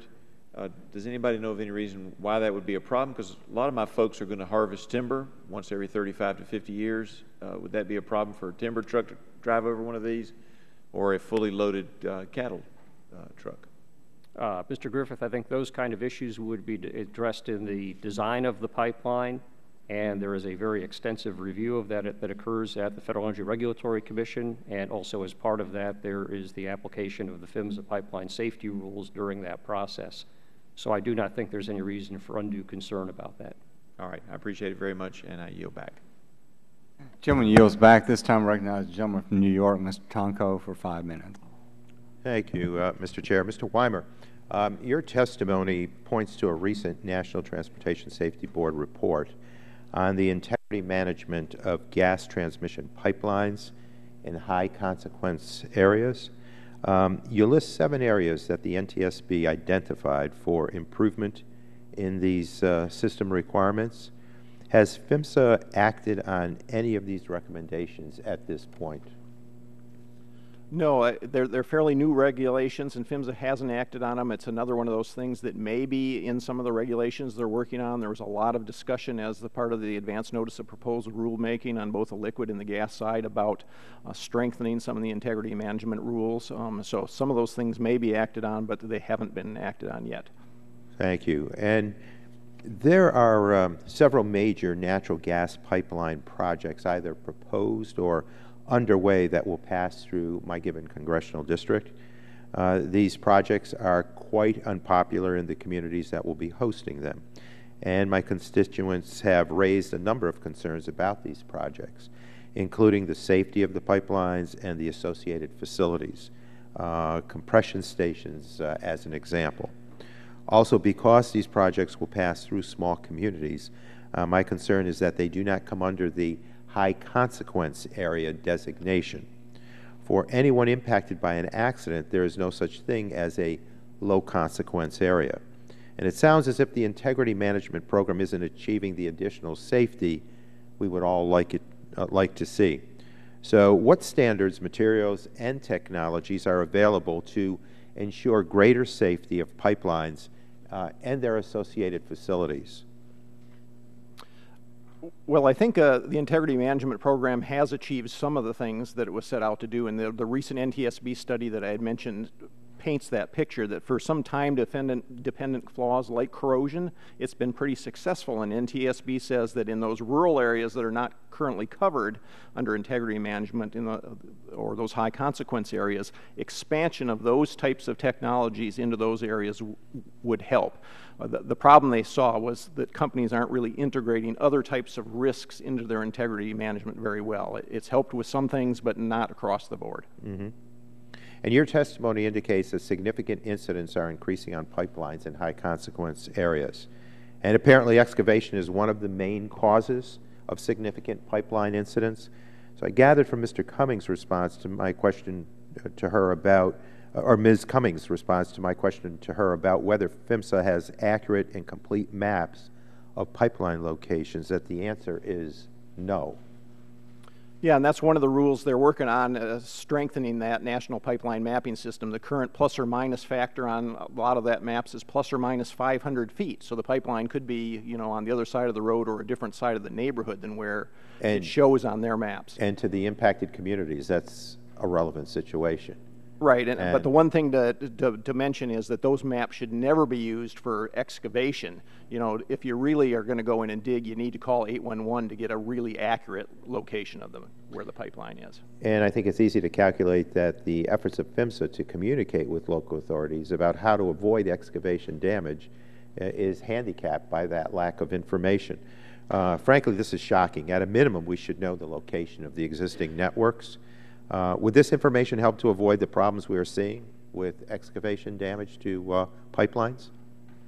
Well, I think more accurate maps would help give people an idea where the pipelines are in their area, but really the way to get at the excavation damage is just for everybody to really understand that 811 call before you dig. That's the accurate system that's going to really keep people safe. And is it a resource problem when it comes to accurate mapping, or are there other barriers that face us in obtaining or organizing this information? Yeah, I think to some degree it's a resource problem. I've heard the industry talk about how expensive it would be to go out and GIS their pipelines to more accurate. You know, lots of companies have already done that, but other companies haven't. Do the states do a better job?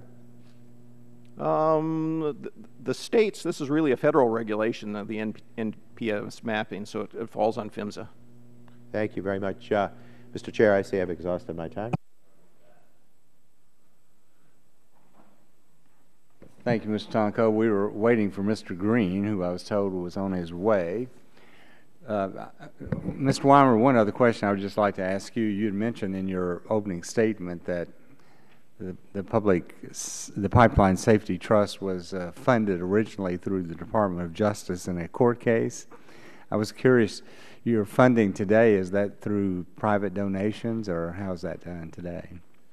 Well, luckily, the board members of the Pipeline Safety Trust, who were the families originally that lost their children in that explosion, invested that money very wisely. So we received $4 million from the Justice Department to create the trust. I think we have $4.4 million of it today. So to a large degree, we live off that wise investment. And we also do get some grants, and we run an annual national conference that brings in some money also. Excellent. Okay, thanks.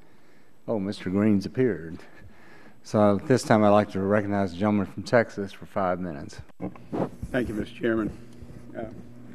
Commissioner Wise, PHMSA has not published any information pertaining to valves, integrity management, or leak detection. Can you explain what steps the Georgia Public Service Commission can and has taken to address these issues without PHMSA action? We're very interested both in my state and the National Association on this information. We think it's vital to understand the impact and the potential rate structure, the impact on the LDCs, and the customers that pay their bills. Okay.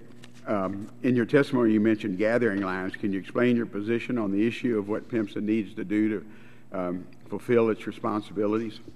We believe the review should be left to the individual states as to the level of scrutiny and inspection of gathering lines. PHMSA should respond to that request. Georgia's not going to be one. We don't have gathering lines. But I think a number of states, for safety and integrity of the system, we should have some level of review. Okay. Obviously, in Texas, we have no shortage of gathering lines. Mr. Wilmer, it seems that PHMSA is focused on public awareness but hasn't accomplished much by way of regulation. It seems that the industry's done quite a bit to address pipeline safety even without PHMSA. What are your thoughts on the industry actions? Yes, public awareness has been a hard nut to crack, and the industry has spent tens of millions of dollars on it. There's regulations that require the industry to reach out to a variety of stakeholders, the public, local public officials, or emergency responders, but there's no requirement on the other end that the local governments pay attention. So to some degree, the industry's been pushing out a lot of information, but falling in the hands of people that are way too busy already, and it's not being paid attention to enough. Somehow we need to learn to message better to all those local governments so they pay attention instead of waiting until something happens like in Santa Barbara, and then all of a sudden they're paying lots of attention. Well, it's frustrating, though, because I think I've been on the committee for about 3 or 4 pipeline reauthorizations, and this is, say, 4 years from when we last did it, and they still haven't gotten most of the requirements that we wanted done in 2011. Do you think 2 additional years would provide PHMSA the appropriate amount to finalize these outstanding policies? I think it would provide them enough time to get most of that done. You know, it sounds like a lot of the new rules are about to roll out. Once the rule comes out, there's going to be another year for the public, for all the stakeholders to comment and for them to redraft the rule. So we're not going to really know what is and isn't in these rules for a couple of years one way or another at this point. Yeah. Mr. Stanton, in your testimony you discussed the PHMSA user fee. What benefits would increased assessments provide? Mr. Green, the user fee offsets the cost of the PHMSA program and also is the source of a lot of the funds that PHMSA provides to the states in the form of state grants. And I know that Mr. Wise in the testimony on behalf of NARUC made the case for even more funding there. I think the point raised by Inga in our testimony had to do with the equity of the way the user fee is structured by statute, that it's collected only from natural gas transmission pipeline operators, when in fact the large majority of the funds collected via that fee are used for other purposes. And we raised questions as to whether or not this still legitimately constitutes a user fee. We pointed out that the Senate Appropriations Committee and the Transportation and Housing and Urban Development Bill highlighted this issue. So I think it is an effective mechanism to fund the program. However, the equity of it in terms of the collection and the beneficiaries is something I think that needs to be addressed both as a matter of policy and also to continue to satisfy the law. Would that be something we could do in a pipeline safety reauthorization? Yes, sir, I believe it is. It is something that in that language in the Senate Appropriations Bill, they noted that it was something for the authorizing committees to address. Okay. Thank you, Mr. Chairman. Thank you. At this time, we recognize the gentleman from Illinois, Mr. Rush, for 5 minutes. Mr. Chairman, I know I'm going to be brief. I just have a question for Ms. Black. Mrs. Black, I want to thank you for being here, and all of our thoughts and prayers are with you in the Santa Barbara area as you continue to deal with the spill that caused so very much damage to your community. What was your initial reaction when you heard that Plains America, the same owners of the pipeline that erupted in Santa Barbara just 2 months ago, was also responsible for another, although smaller, leak in Illinois this past weekend? And are you satisfied with the corrective action that PHMSA imposed on Plains America? And lastly, do you feel that there's more to be done, either from the standpoint of information sharing, regulatory authority, additional resources, or any other area that could help empower local communities and help prevent future disasters? That was a long question. Yes, it was. So I'll try to piece it apart and answer it. But please feel free to follow up if I miss pieces of it. So reaction, I felt sorry for the community that also suffered. So that was really my personal reaction. In terms of satisfaction with the corrective order, I'll let you know. It depends on what sort of process is undertaken to recommission line 901. I'm satisfied that it's shut in right now. I'm satisfied that Plains has not recommissioned line 903, at least as to the Sisquoc pump station. So I'm satisfied with that right now, but I don't, I'm concerned about recommissioning that line without having the protection systems in place that are in place for other pipelines within the county. So I would be very satisfied if an automatic shutoff system were put into place on that pipeline. And I'd be very satisfied to see the smart pig results and the interpretation of those results to see if there are other issues within the line.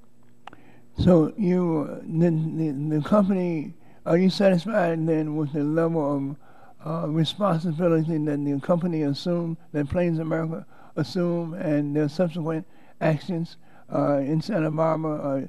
Were they strong actions, corrective actions? So the response in Santa Barbara County so far has really been cleanup efforts.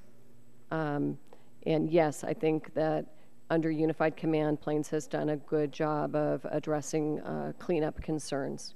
What we haven't seen yet is the recommissioning efforts. What's going to happen when that pipeline is put back into service, and what sorts of systems will be in place then.